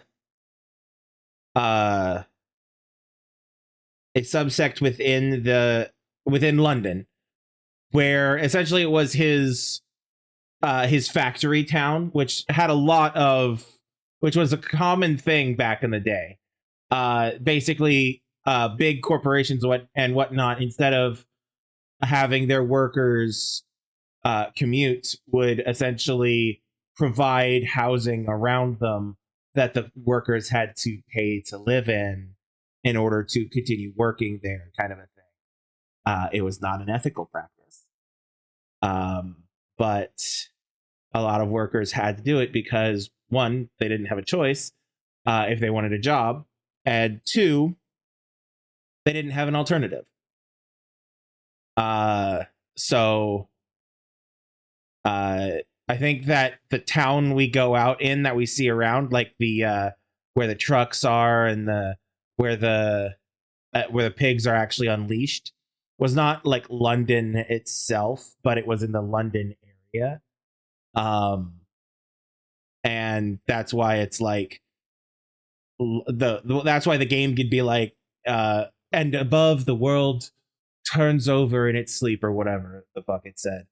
But yeah, basically he created a big old trap that lured in a bunch of innocent people for him to slaughter as meat in order to feed and raise an experimental army of man pigs, which he intended to unleash upon the world, essentially. And the reason why the machine spoke, I'm pretty sure the machine was not actually speaking. I think that voice was in his head.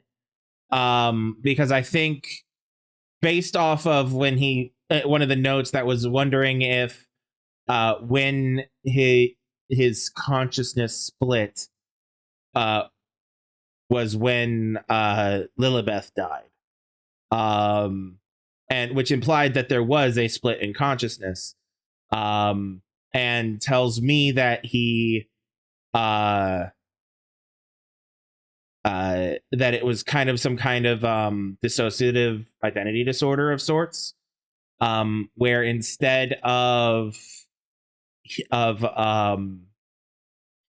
having different personalities that manifest, he basically heard this other identity that wasn't actually there, whispering in his ears and guiding him. And yeah, I think it must have been in one of the notes I missed, but I don't remember what caused the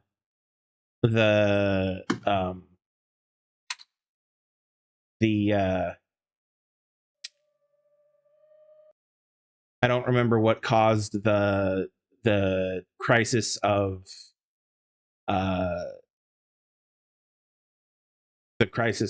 conscience that led to him sabotaging his machine.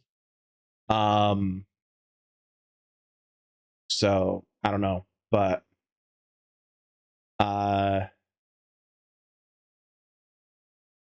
I was gonna look to see.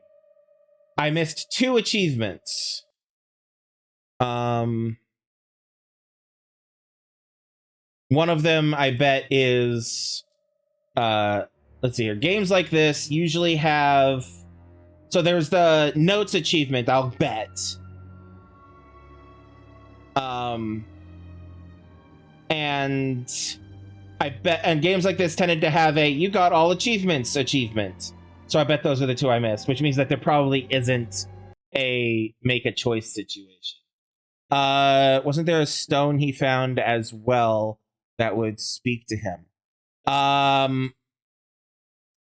The stone he's referencing, like the stone egg, I believe was in the notes revealed to be an artifact from when he went to Mexico with the kids, when he got the idea for, the whole ending the world with the machine and the pig army thing. And I think that egg is more or less what gave him, like, essentially that egg acted as a mental, like a physical body for that mental voice of his. So like it's that if you're familiar, I don't know how old you are, I don't know your life at all, and that's okay, you don't need to tell me, I'm not asking. But if you've ever seen Batman the Animated Series, or played the Batman Arkham games, or even just are familiar with the Batman comics at all, there is a character in there called the Ventriloquist. I forget what the character's actual name is, but he's known as the Ventriloquist. And the reason for that is because he has this puppet he carries around that's kind of very Al Capone-esque. It's very much that whole Al Capone era mobster gangster style kind of a character where it's like, hey, use mugs, go do, that kind of vibe. And he was named Scarface.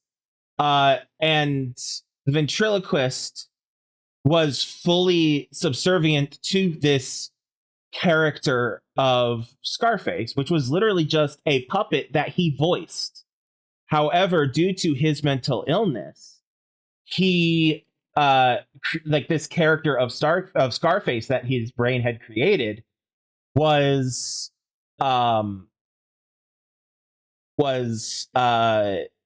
essentially made manifest as an entity and being of its own in the form of this puppet, to the extent where, like, if he put the puppet down to like go to sleep at night, and the puppet then woke up, the puppet would yell at him from the other room, kind of a thing. And it wasn't the ventriloquist, intentionally doing this. It was part of his mental illness. It was part of his dissociative identity disorder. I think is what his diagnosis was. I don't remember for sure. But it was part of his mental illness. And but it was basically literally like, if the puppet was to be destroyed, which happened a few times, then Scarface died to the ventriloquist. And there were times that Scarface returned to life because either the ventriloquist recarved the puppet for some reason, or somebody else created a new puppet and gave it to him and stuff like that. And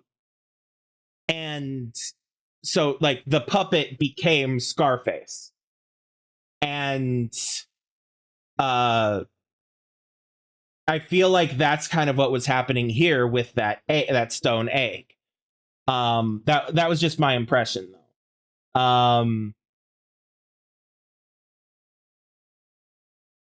Yes, exactly. And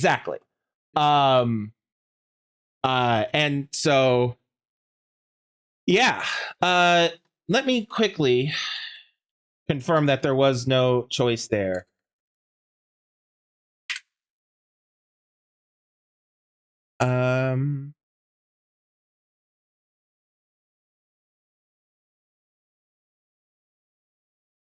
Okay.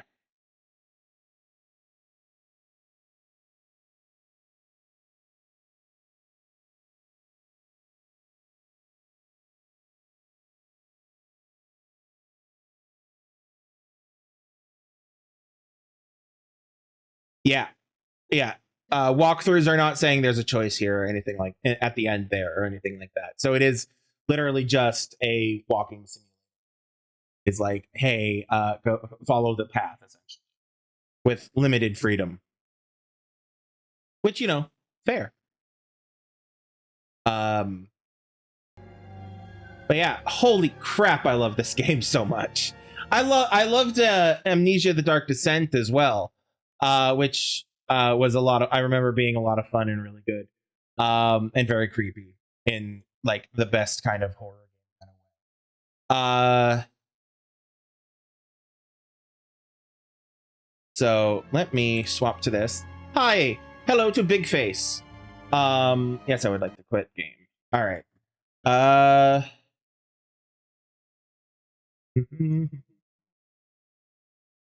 Wrong button. Bear with me a moment.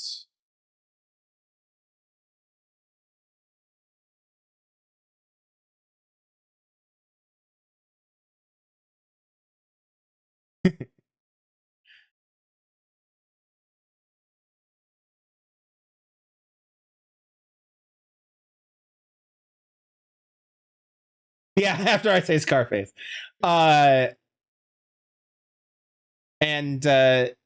I'm glad I when I play games, I'm what I call a lore hound, in that, like, I will find, in most games I play, I will go out of my way to find every bit of lore I can. So, like, especially if the more I enjoy a game, the deeper into the lore I get.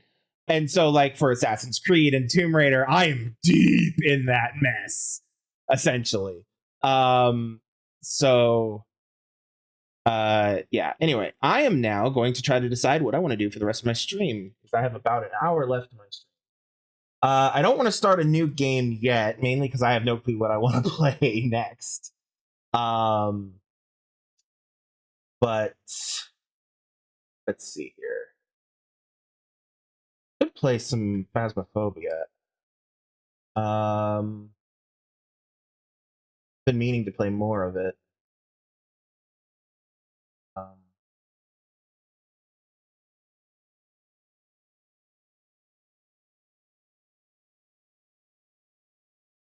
When you was A Machine for Pigs the only Amnesia game that you've played, or did you play The Dark Descent or any? Out of curiosity.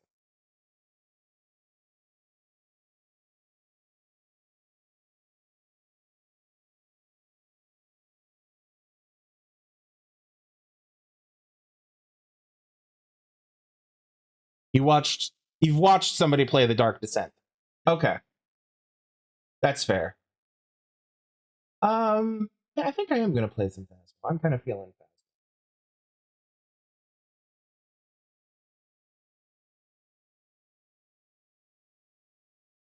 Phasmo. I would say that from what I recall, The Dark Descent is slightly more creepy than a Machine for Pigs was. Mainly because in this one, while you had plenty of encounters with things that could kill you or attack you or hurt you, most of the encounters you had were visual or audible, and jump scary rather things. You only had a very few times when it actually felt like, oh no, this thing could absolutely find me and murder my ass. So whereas in Dark Descent, from what I recall, they had quite a few times where you were being like actively hunted by the game. From what I recall, I could be remembering. It could be misremembering. It's been a few years since I've played it. But yeah. All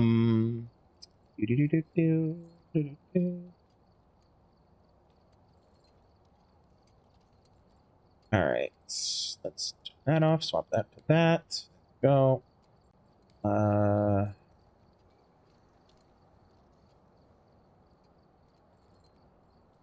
we go.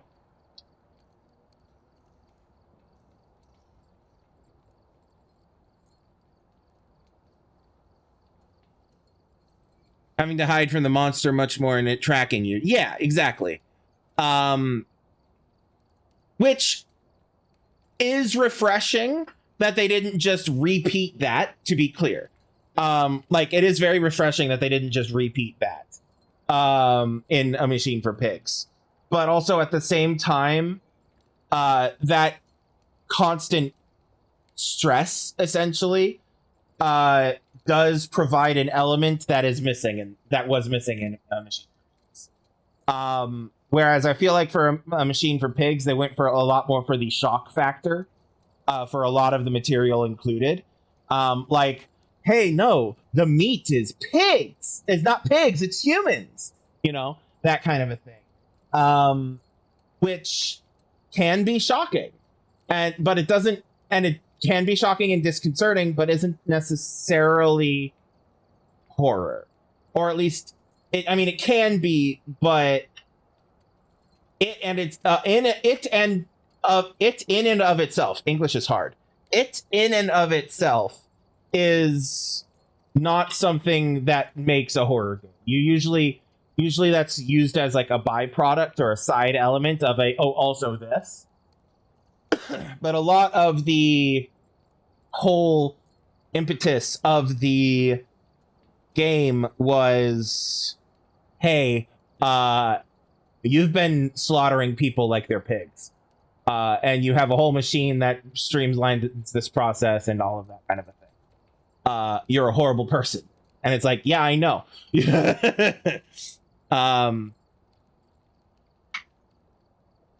Yeah, the majority of the time it is just a walking simulator in a creepy ambiance, which, to be fair, can be very creepy and very much a horror game. Like, don't get me wrong.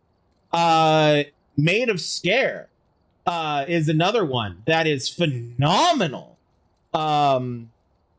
MAID of SKER. If you haven't played it, you definitely should. It is phenomenal. Made of Scare is another one that is a walking simulator, essentially.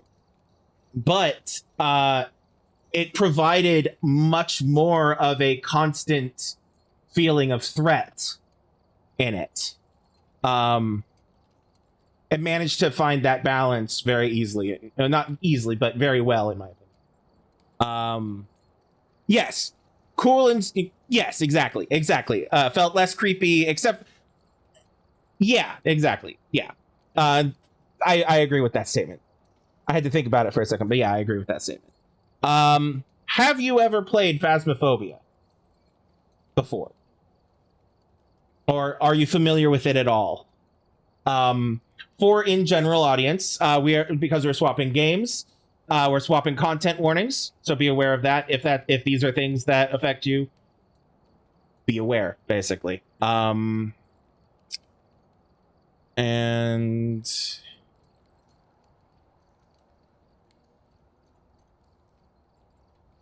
let me change the game I'm playing on Twitch.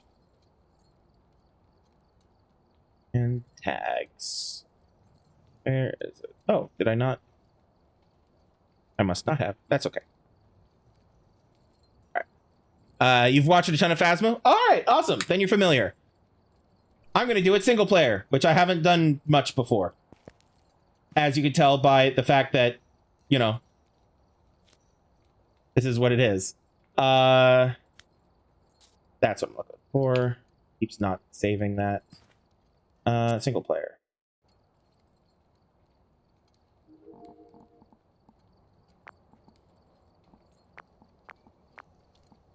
What am I doing? All right, there's only one of me, so I don't need too much extra. I will bring those. One motion sensor, photo camera, one sanity med. Actually, I should bring all 4 sanity meds. One sound sensor. I'll bring a couple of these. Where are the video cameras? Oh.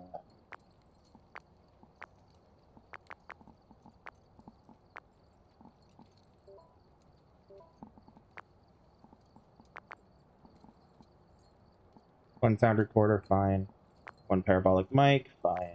Bring 1 salt. Don't need the headgear because it's just me. Couple crucifixes. I appreciate that. I appreciate that. I very much grew up watching... Well, not grew up because I'm old. But I very much watched probably a lot of those same YouTubers. And my my humor is very much in line with that, at least to some degree. So I appreciate you saying that. When beginning streaming, I thought about the kind of streamer I wanted to be and what that would look like and things like that. And what I decided on was I wanted to evoke feelings of, like, I wanted to be similar to those YouTubers. So I greatly appreciate you saying that. All right, oops, wrong button. I'm about halfway there. I don't know if I can do that, but we'll worry about it later. All right, because there's just me, we are going to keep it on smaller maps. Oh, look, I wonder what the skull means.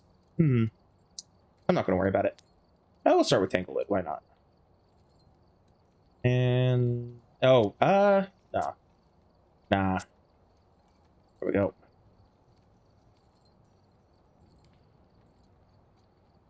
Yeah, basically, I take the game as seriously as it likes to take itself, and also how as seriously as the game takes its player base. And so, like, if the game treats itself seriously and treats the players, like, looks at the players and says, "Hey, I'm going to respect you, and I'm going to respect you and your time," then I absolutely am like, "Bet I'm in." Whereas if a game is like, "Nah, man, we're just going to dick around for a bit," then I'm also going to dick around for a bit, basically, and not take it very seriously. An example, the Borderlands games. I love them, but I don't take them very seriously. So I very much I approach those games much differently than I would like much else. Okay, we're grabbing a key.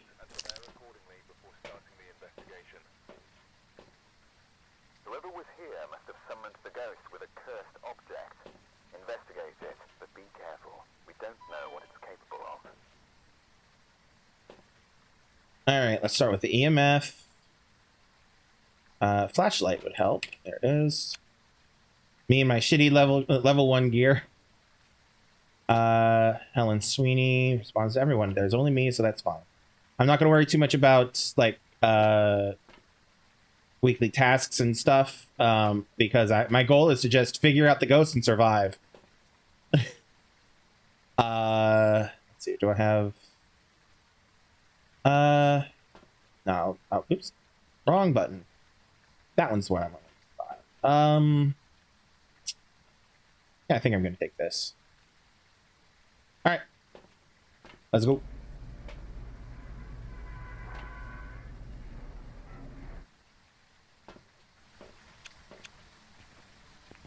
Inwards we go wards. Oh, I didn't look. It's probably in the garage. I can find it.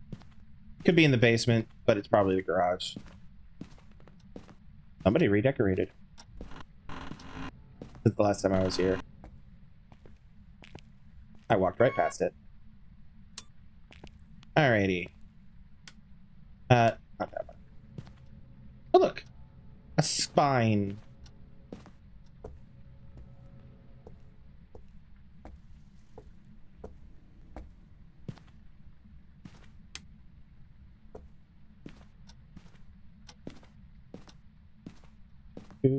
Oh, for the record.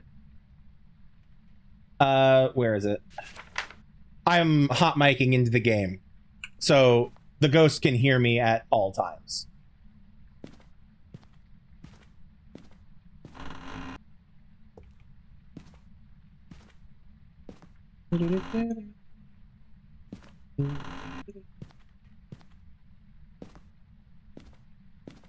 It's probably in the hallway. Could be in the basements. Oh. Okay. Baby room. Oh, look, Bundy! What was I just saying about Bundy? I heard a sound that sounded like something messing with the keyboard. Are you in the kitchen? I bet you are in here. Unless you're in the bathroom. Oh, hi. Ooh. Well, I'm gonna put that there and walk away. Because that was EMF 5. Love that from me. All right. Now the temps. Firm.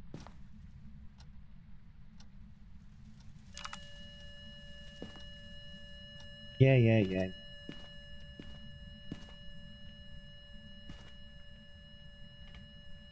It is dropping. I think it's in here. Could still be in the bathroom.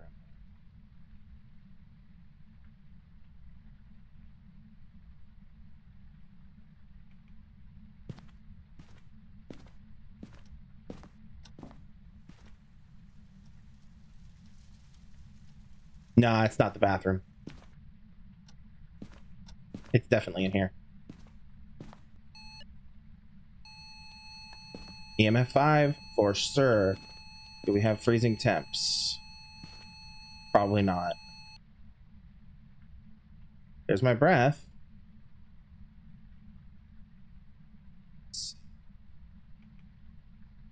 Oh, it is going down. I'll just leave it in here and come back for it.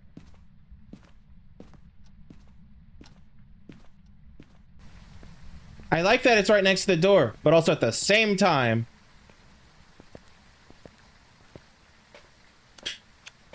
I've had some problems. All right, what we got here? Hunting with a crucifix, easy. Cleanse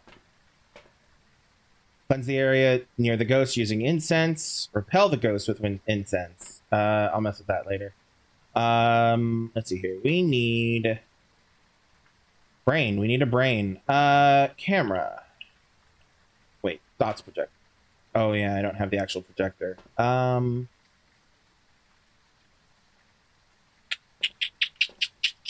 Oh yeah, I want to go get the spine while I'm thinking about it. I think I am gonna drop. Come on, pick it up. Okay, well, we'll put the crucifix in place first.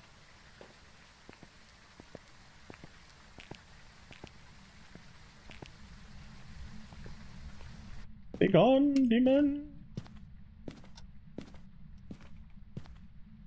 Hello. Alright, let's go get that spine.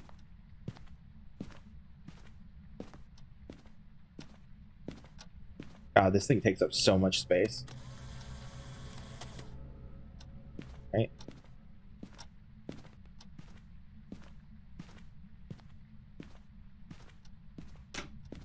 Alright.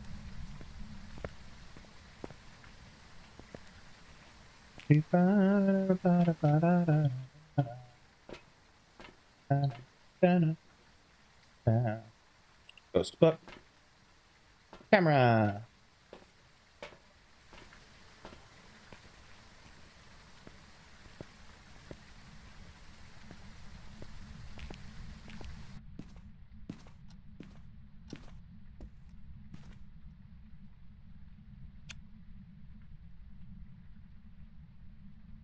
I don't think I see ghost orbs. But I'm also severely... I have a history with ghost orbs of not being able to actually see them. So...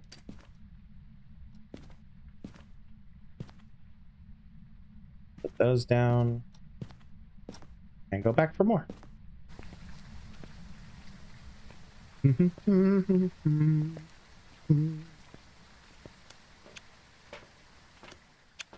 Alright. How are we doing here? Okay. Sanity is still decent. Let's go ahead and grab that. And, well, it hasn't really been manifesting, so I'll just throw that away for now.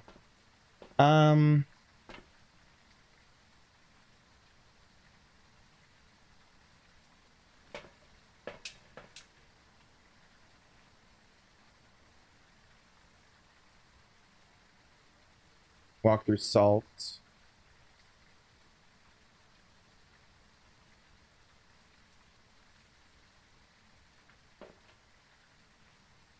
How many spots do I have? I have the dot projector. Yeah, I'll go ahead and throw some salt down while I'm at it.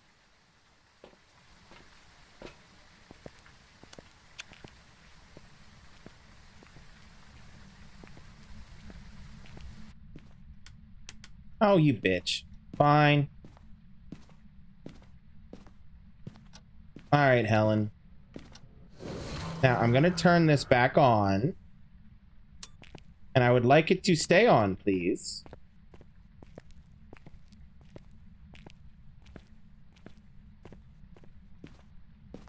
I'm not gonna worry too much about, like, the totems and stuff in this either, because, again, I'm playing a single player. Alright, let's see. Put you here.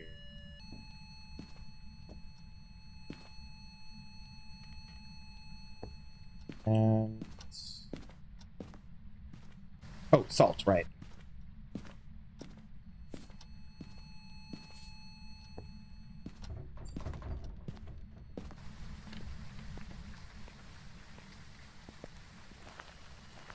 I'm just gonna stand out here for a second. Watch you through the window, Helen. Right, that's her name, Helen. Yep, Helen Sweeney. Wonder if she's related to... Well, no, Sweeney was the first name. Never mind.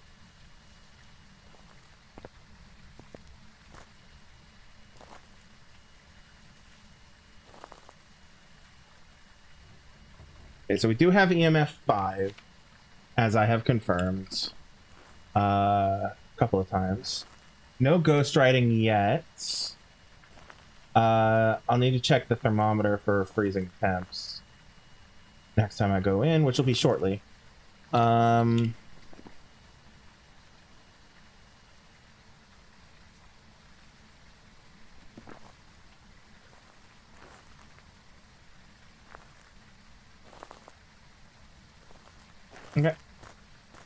Back to the truck.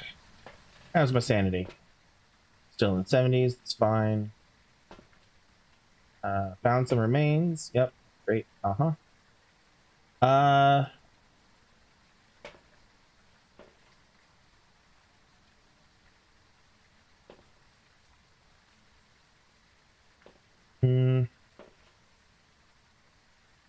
Could do the spirit box. I need to remind myself exactly how the spirit box works because it's been a minute. Second.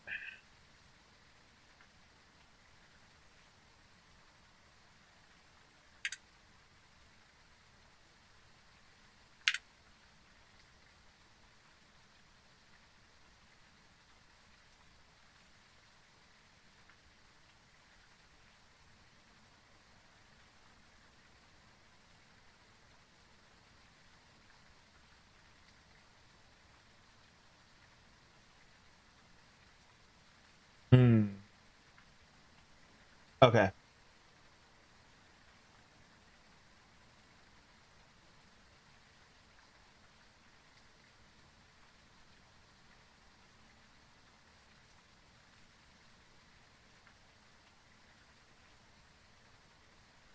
Okay.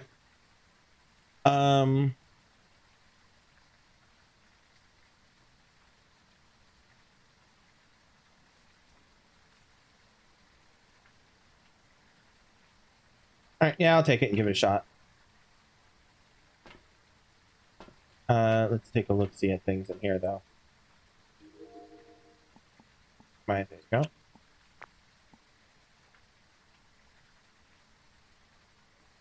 Yeah, I don't see ghost orbs, which isn't necessarily saying anything, but again, I'm really bad at seeing ghost orbs in this game for some reason. I've seen them twice, and I've been playing this game for years. Okay. Heading back in.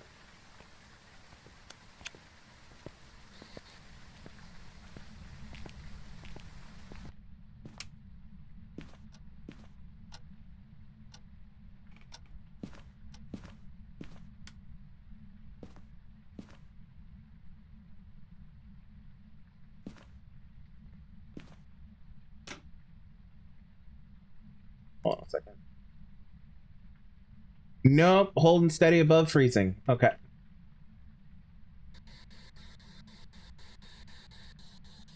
Are you friendly? Are you friendly?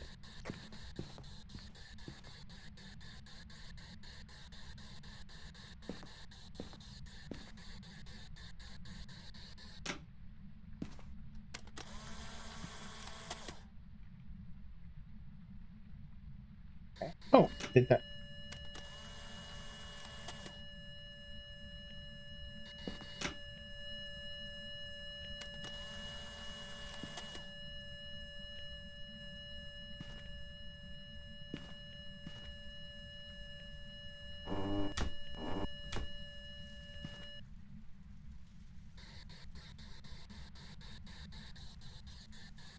Can you hear me? Are you?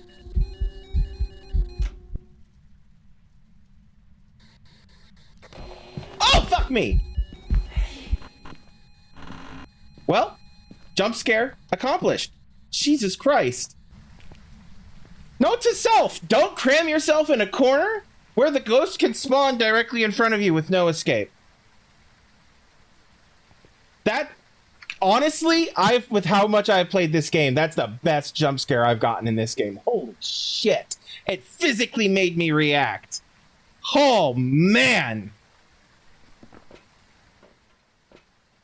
All right, let's see what we've got here. Positive EMF reading. Got some remains, salt stuff. Okay, what do we got here? Media. Okay, so they don't count the salt anymore. That's unfortunate.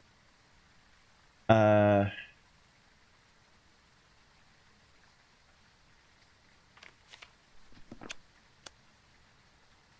I left the spirit box in there.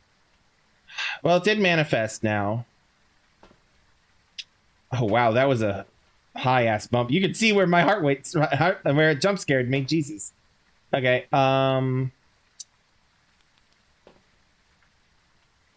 You know what? I'm gonna leave the camera behind.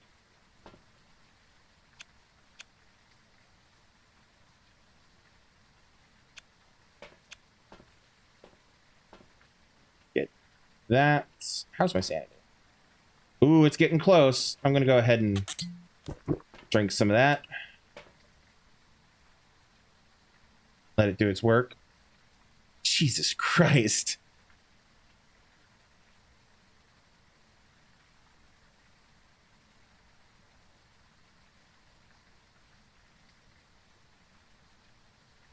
All right. So one of the things says to essentially incense the room. So I'm gonna do that.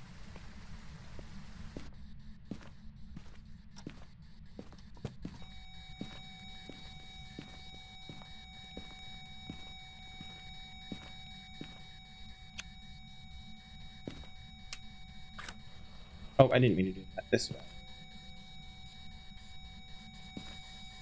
Aha! We have fingerprints. I also hear singing, so I'm not going to worry about that.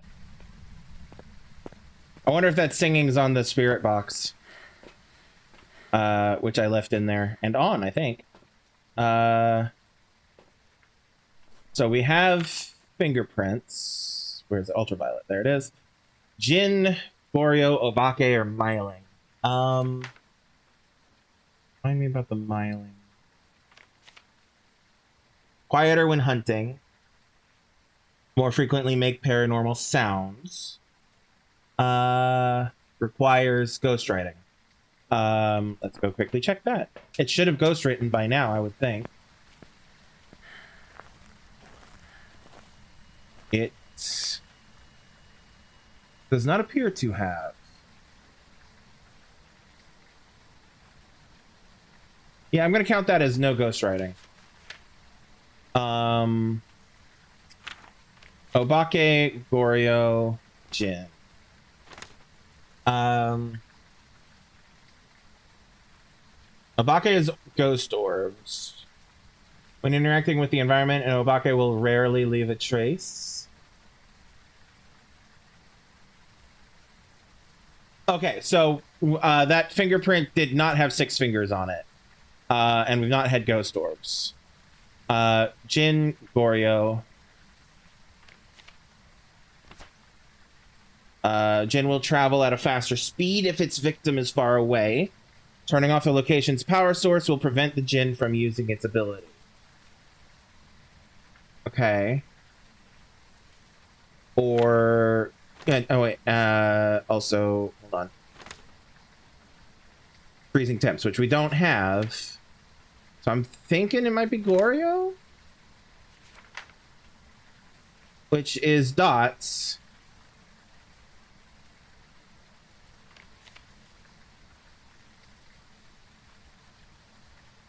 I don't know.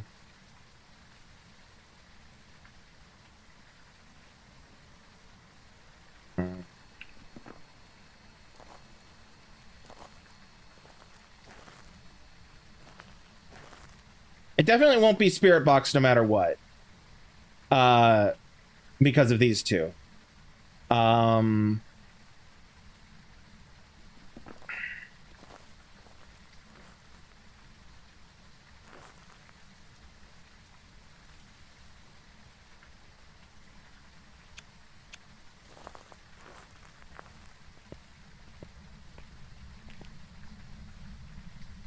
I know what I should do. Hold on.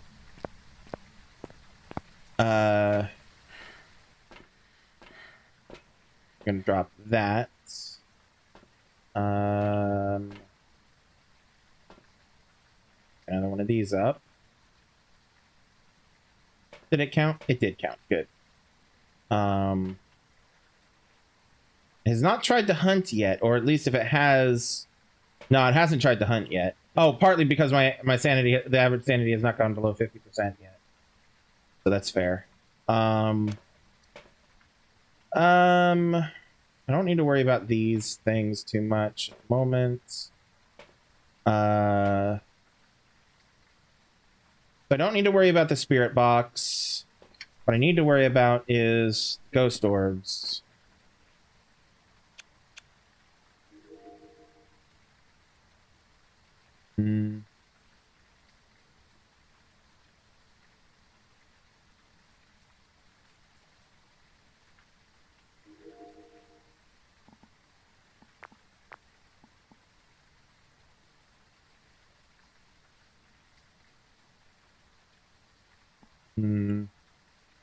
I think I'm going to take another one of these in. God, it's fucking massive. Takes up so much of the screen.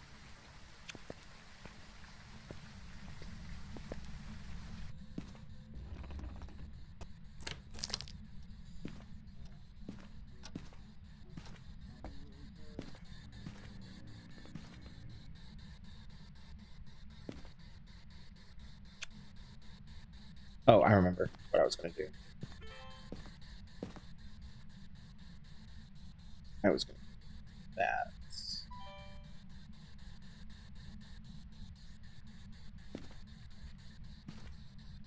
Can I place you on top of the camera? No, that'd be too easy. Oh, but I could do that. Sure, that works.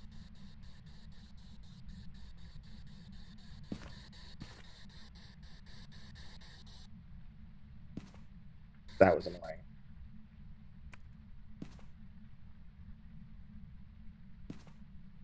Temp's still not freezing.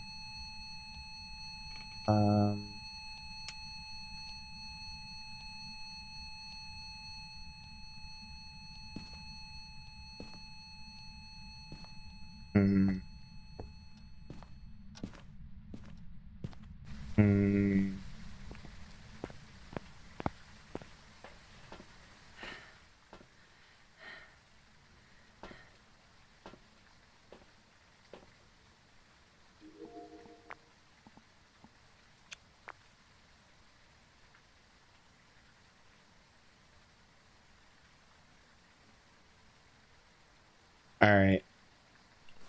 So I'm gonna straight up say that it's not freezing temps, because even with the level 1, it would be clearly below freezing. It would be clearly below 0.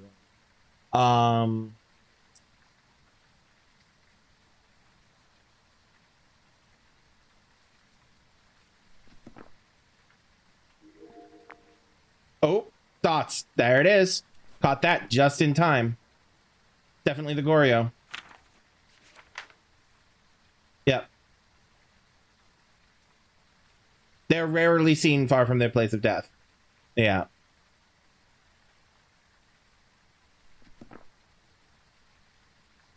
So there we go. I want to try to get any video recording or anything. Probably not.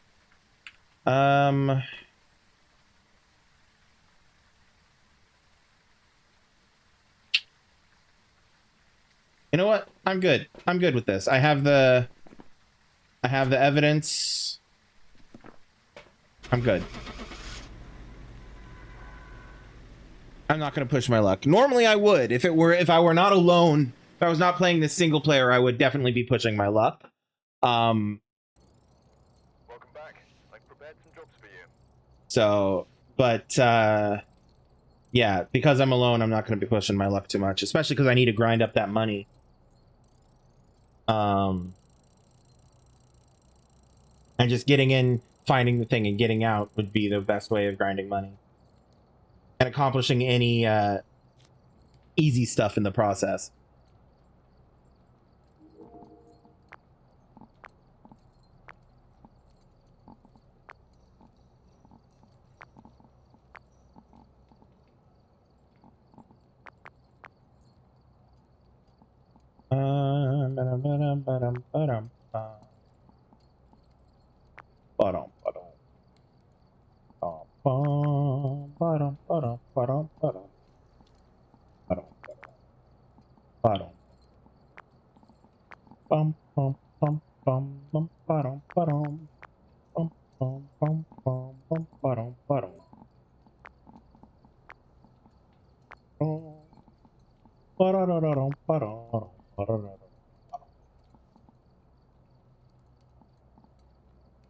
Oh, I'm level 22. Okay. So next one would be Spirit Box level 2. Thermo, did that. Okay, so Spirit Box level 2, Ghost Writing level 2. Okay. Oh, and photo camera. Okay. Oops. Yeet me across the room. Sure. Don't need the headgear. Everything else is good. Do I want to do Tanglewood again? I kind of liked that. I don't want to do Grafton alone. Willow Street. Which one's Willow Street?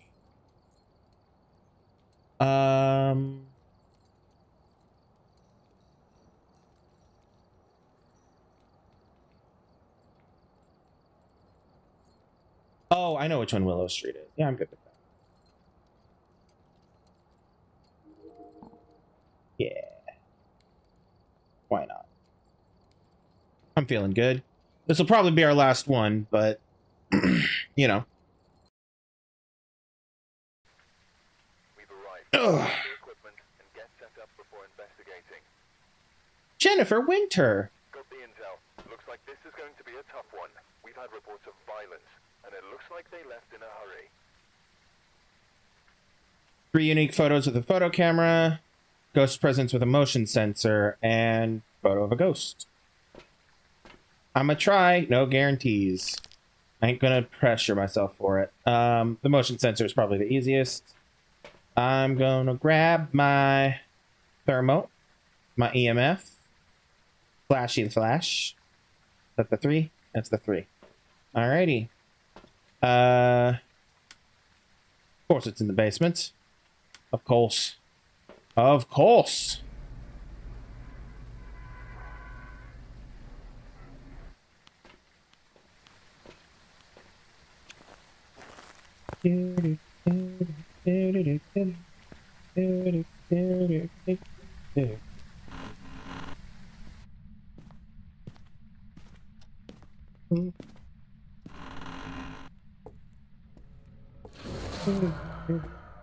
That's garage.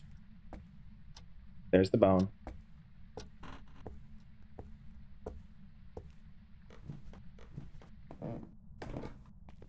Going through the basement and we're gonna get murdered.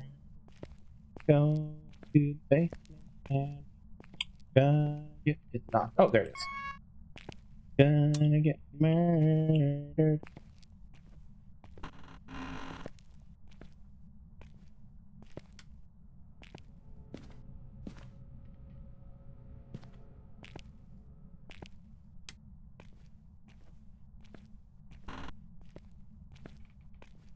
Ah.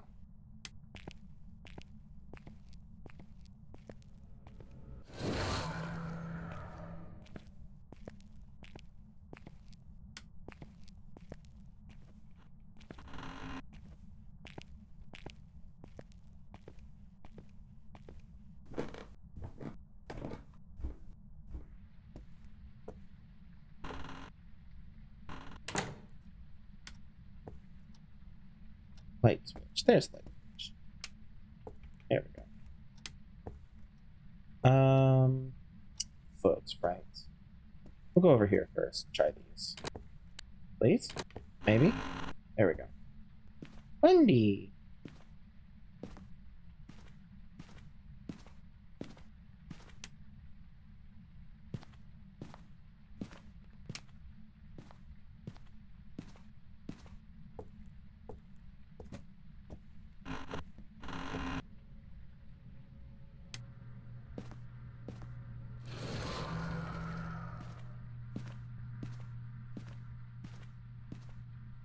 Nope.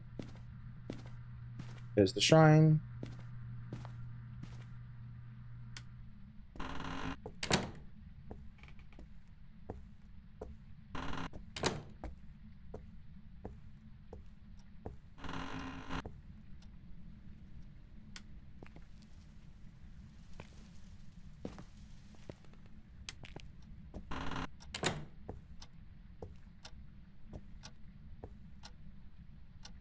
Light switch? Light switch would be nice. Is it on the other side of the room? Kinda.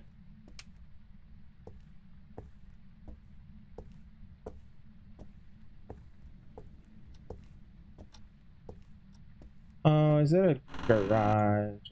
Gross.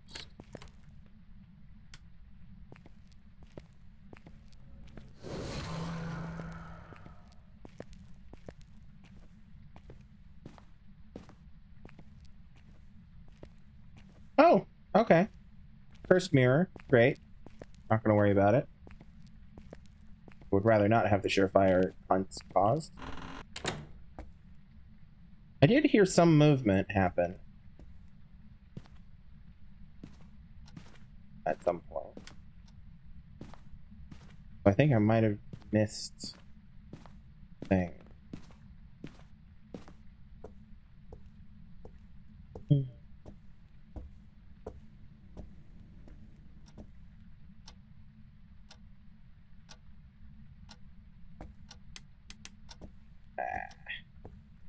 Of course you did. It's in the basement.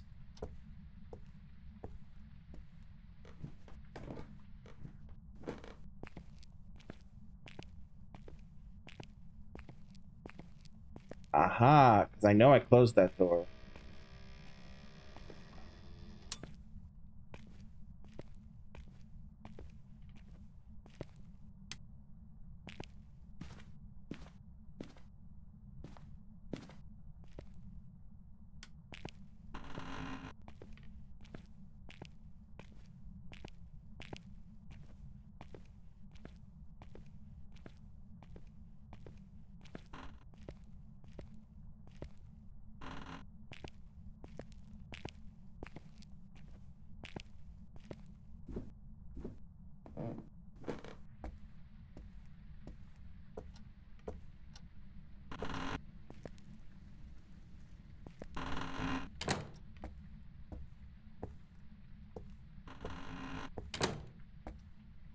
Alright, well, I'm gonna leave the EMF reader here on. Go get the camera to take care of the foot.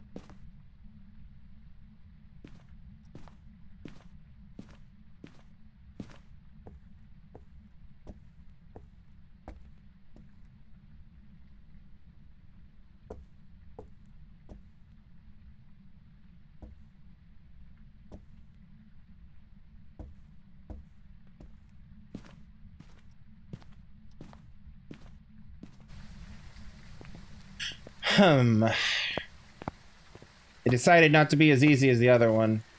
With EMF 5, like, right off the bat. Yeah. Sanity, decent. Alright, camera. That's right.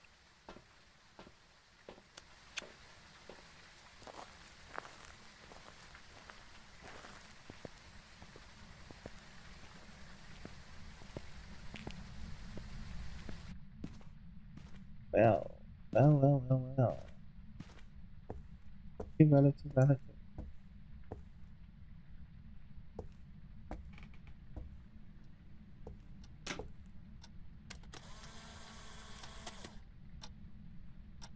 Alright.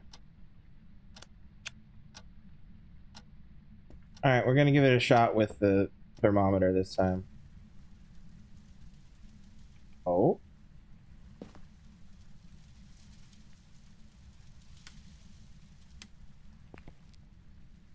Temperature's raising. Okay.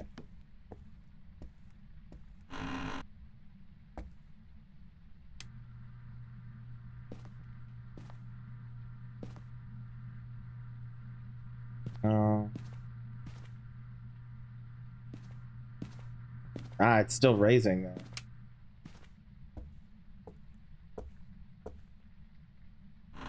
Come on. Did I turn off the light? I did. Okay.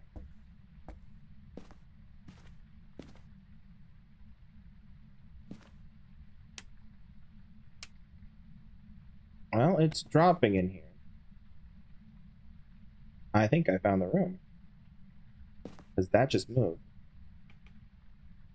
Yeah, this is the room. Down below 10C. Alright.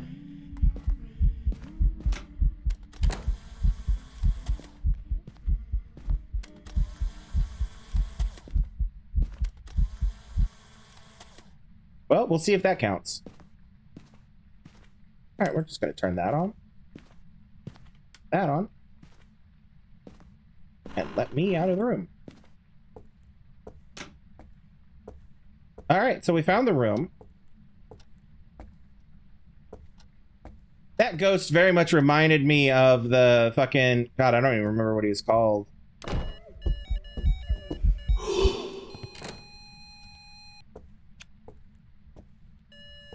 That was... Bitch, fuck off!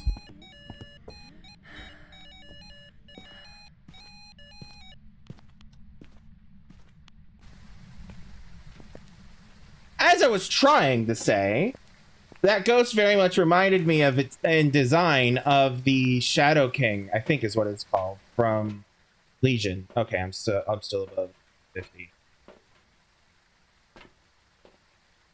Let's go ahead. Alright, so with all of that, it did not hit EMF 5, so I'm gonna cross that off. I'll go check on freezing temps in a bit. I'm gonna grab that. And with manifestations... Oh, I have camera. I'll grab that. What do we have again? Capture photo of ghost. I did. I have not captured 3 unique photos with a camera yet, apparently. Apparently these are 3 identical ones. That one's a 15, so we'll keep that one. Alright. Anyway. Alright, back we go.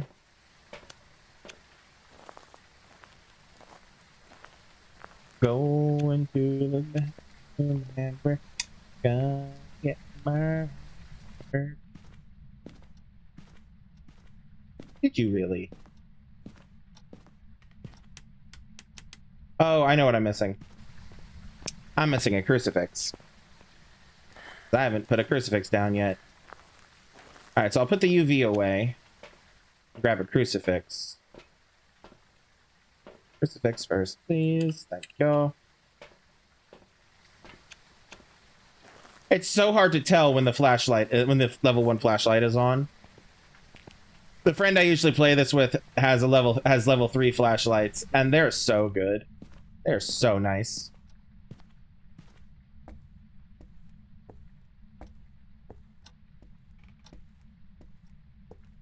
Yeah, I'm just gonna throw that in here for a second.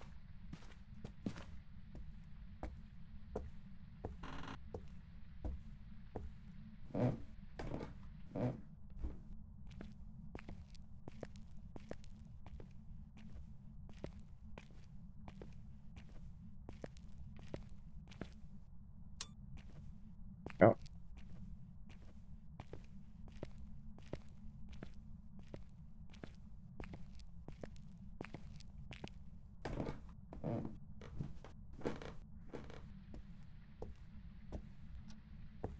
Okay.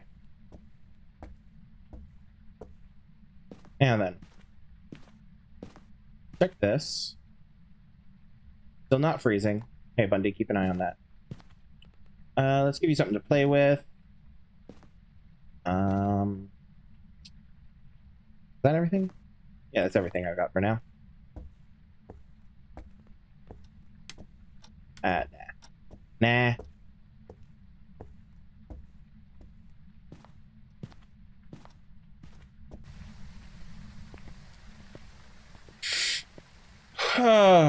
Okay.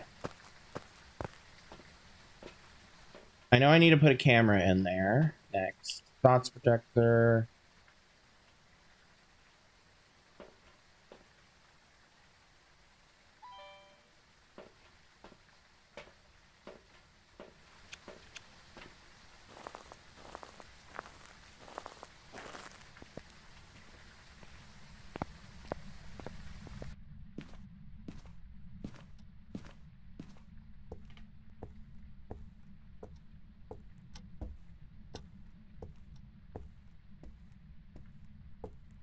Alright, before I fully go in. I see ghost orbs. Oh, the cameras now tell you when they see ghost orbs. That's great. Well, yeah. We're all impressed.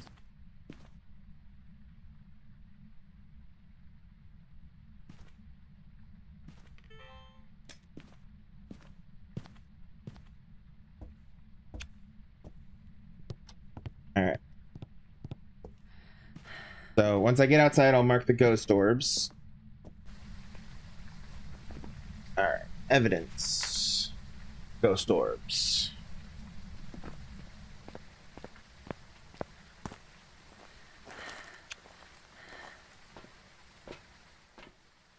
Alrighty.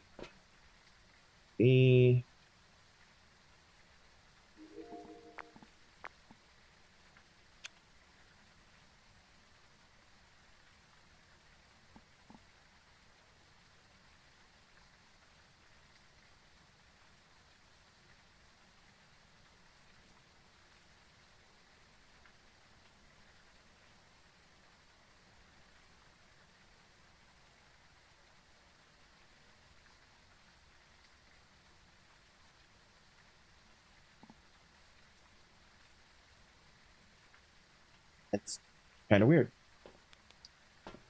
Alright.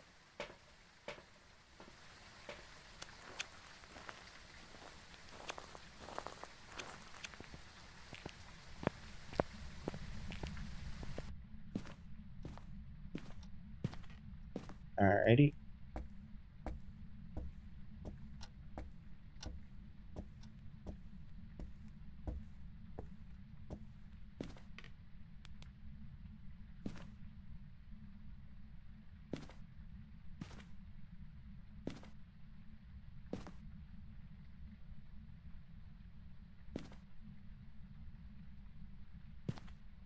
Well, so far nothing. Aha!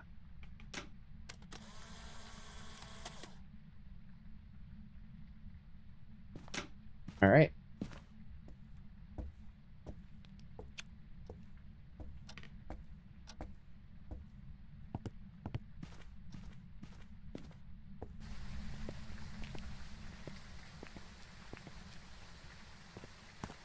Alright.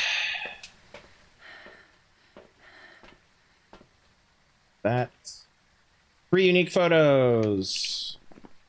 Evidence. Media, that's one. Fingerprints, bone, ghost. Alright. Ultraviolet. Alright, so ghost riding won't happen. Could be freezing temps, could be dots, won't be spirit box. Okay. Good. Great. Progress. I'm pretty sure it's not EMF 5. Oh, hold on. Let's look at what we've got. Banshee Hantu Obake. Banshee weakens their target before striking. Could sometimes be heard screaming on it with a parabolic mic. Okay, I'll try the parabolic mic in a second.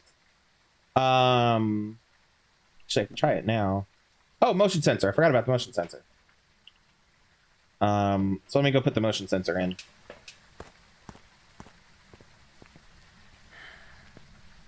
Because if I can prove it's the Banshee with the parabolic mic, then I don't even need to fucking worry about any of the rest of it. So.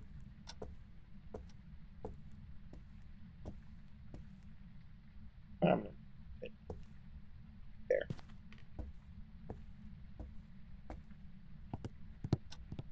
Alright.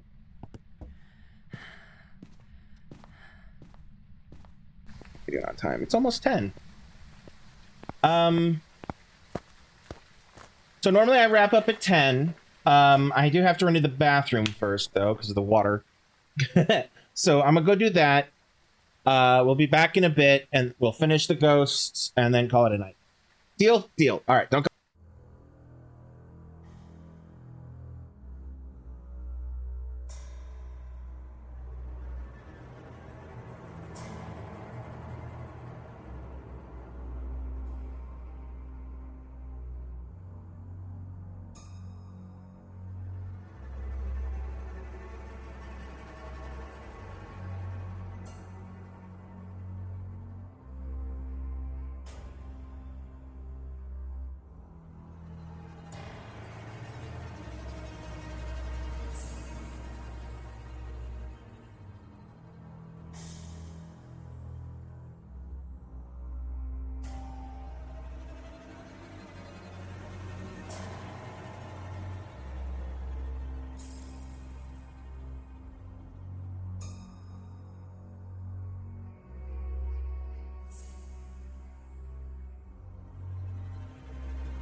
Okay.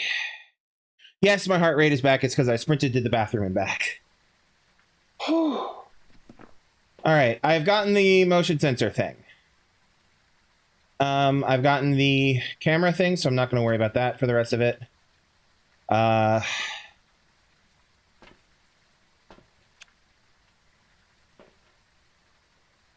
am I on sanity? 74. All right.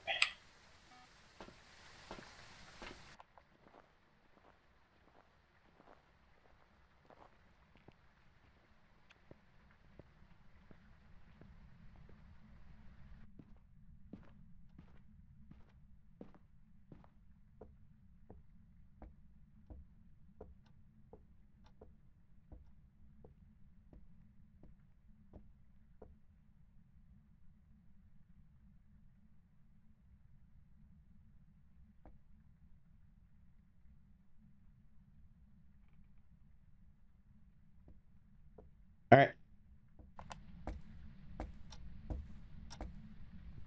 Let me get outside the house. I don't need to check my journal again. All right. So I'm pretty sure. So the Banshee can sometimes be heard screaming with. Sometimes be heard. So just because we haven't heard it with the parabolic mic does not mean that it's not the Banshee. Banshee would be dots. EMF would be Obake, which is interacting with the environment. The Obake will rarely leave a trace. Oh, it's the shapeshifter. The fading UV could have been like a six-fingered thing, but it was basically my general approach to these things is if you're not sure, then the answer is probably no. It's safer to go with the, like, if you're not sure if the answer is a yes, then go with no, kind of a thing. So I'm not going to use that to assume that it's a thing. I do, however, think that with how active it was early on, that I would have gotten an EMF 5. It hard stopped at 4. So I don't think it's an Obake. The Hantu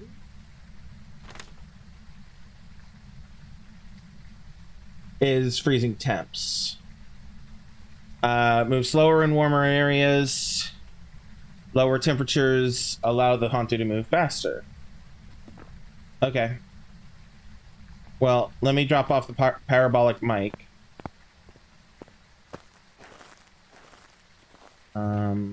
Check my sanity. Still above 50, quite significantly. Yeah, I'm seeing ghost orbs for sure now. Not that I was not that I was unsure before, but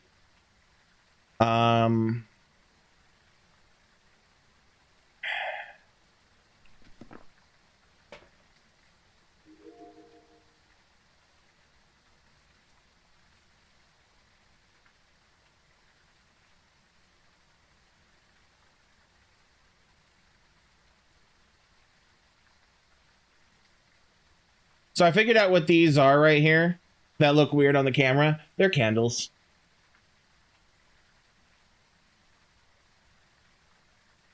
I need to go check the freezing temps. Yeah, they just walked past over here because that was the motion sensor. Look, there they go again. It would be nice if they walked through the dots field. No? Okay. Well, fair enough, I guess. Wrong thing. That thing. That thing. That thing. Alright. Sanity, 67. Low, and it's high enough. Oh, okay. Okay.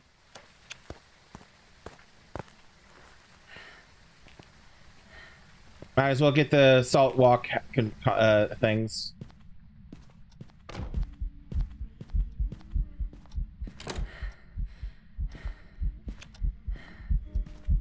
Oh, hi. You're not hunting. You're just there. Okay. Front door shutting made me think it was a hunt. Would have been surprised that it was a hunt because my sanity is not below 50 yet. But okay.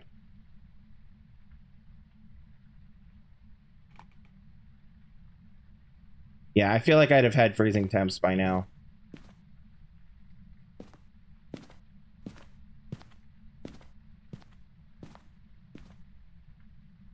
Yeah. Like, I know this isn't reliable, but okay. No ghost writing, of course, because we knew that was going to be the case. I'm pretty sure it's not EMF 5, and I'm pretty sure it's not freezing temp, so I'm willing to go with the guess of that it's dots, and I've just been missing it going through the dots projector.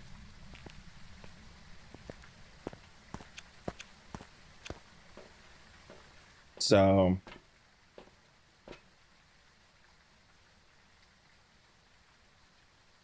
especially because it's after 10.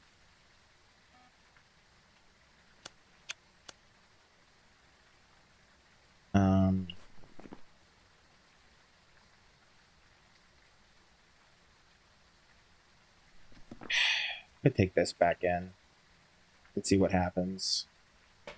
My sanity.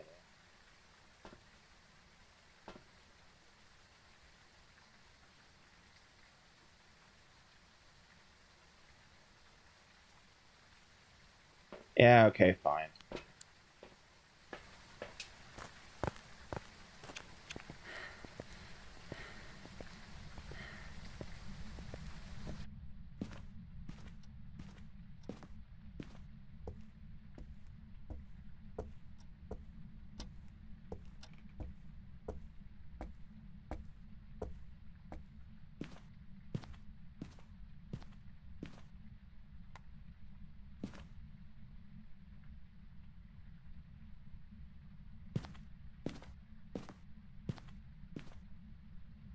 Let's try and putting this in the spot.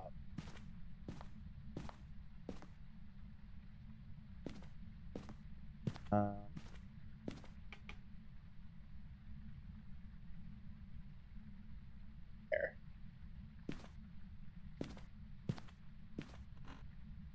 Come on. That'll help some, I think.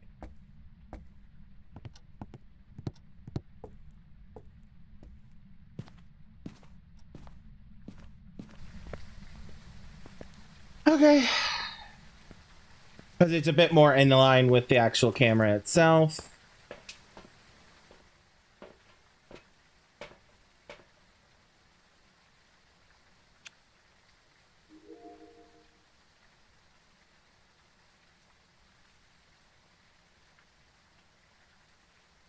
Yeah, see, it casts a wider, more in line with the actual camera field.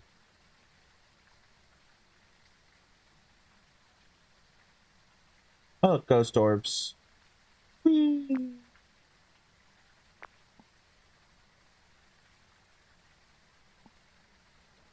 Wonder if that did a thing.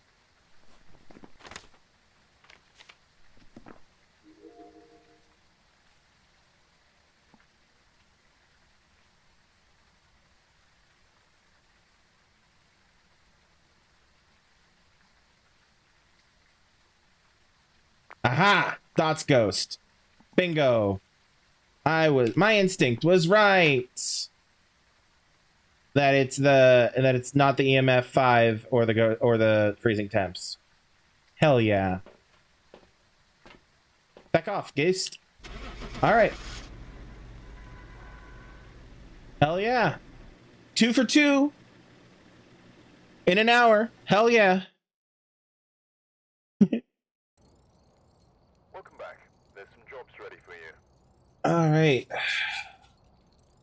Well, we're going to call it there. Phone evidence. Blood moon. Oh, I didn't get... Yeah. Almost got $1,000 from it. Cool.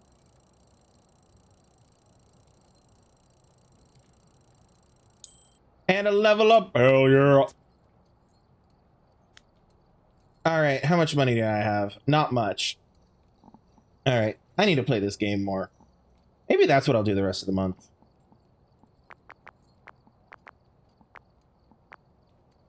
See if my friend Melidor is willing to play this game more. Not tonight. More in time. Over the week. I don't know. I'll bug him and see what we're doing. But anyway, thanks for joining. This has been a lot of fun. We finished Amnesia, a machine for pigs. Was a doozy. And then we played some Phas, obviously. So, yeah. I hope you all enjoyed this as much as I have. If you like this content and you want to see more of me, maybe even watch some of the stuff. Watch me not play horror games. Linktree. Check out the Linktree. You'll find links to my YouTube and my Twitch in there. YouTube is where all my VODs live. The Twitch is where you can catch me live. You can absolutely check those out if you feel so inclined. If you want to throw some money my way, you're absolutely down. Best way to do that would be the Ko-fi or the Patreon. You are not to say that you couldn't throw some money at me through like Twitch itself, through the subscription and the bits and all of that. You're absolutely welcome to. But basically, my preference is to not give Jeff Bezos has. And so, you know, go through other methods to finish the thought. Sorry, my brain kind of alt F forward in the middle of that thought. So yeah, it'd be nice if you threw some money my way, but you don't have to. Don't feel like you have to. Welcome back. I prepared some... And yeah. Trying to think if I have anything else to say. No, because that's about it. That's it for the week. But yeah, check all those out if you feel so inclined, and if not, again, no worries. We'll be back Monday with more Spookmas. I'll either be playing Phasmo, maybe Dead by Daylight, maybe something else entirely. I don't know.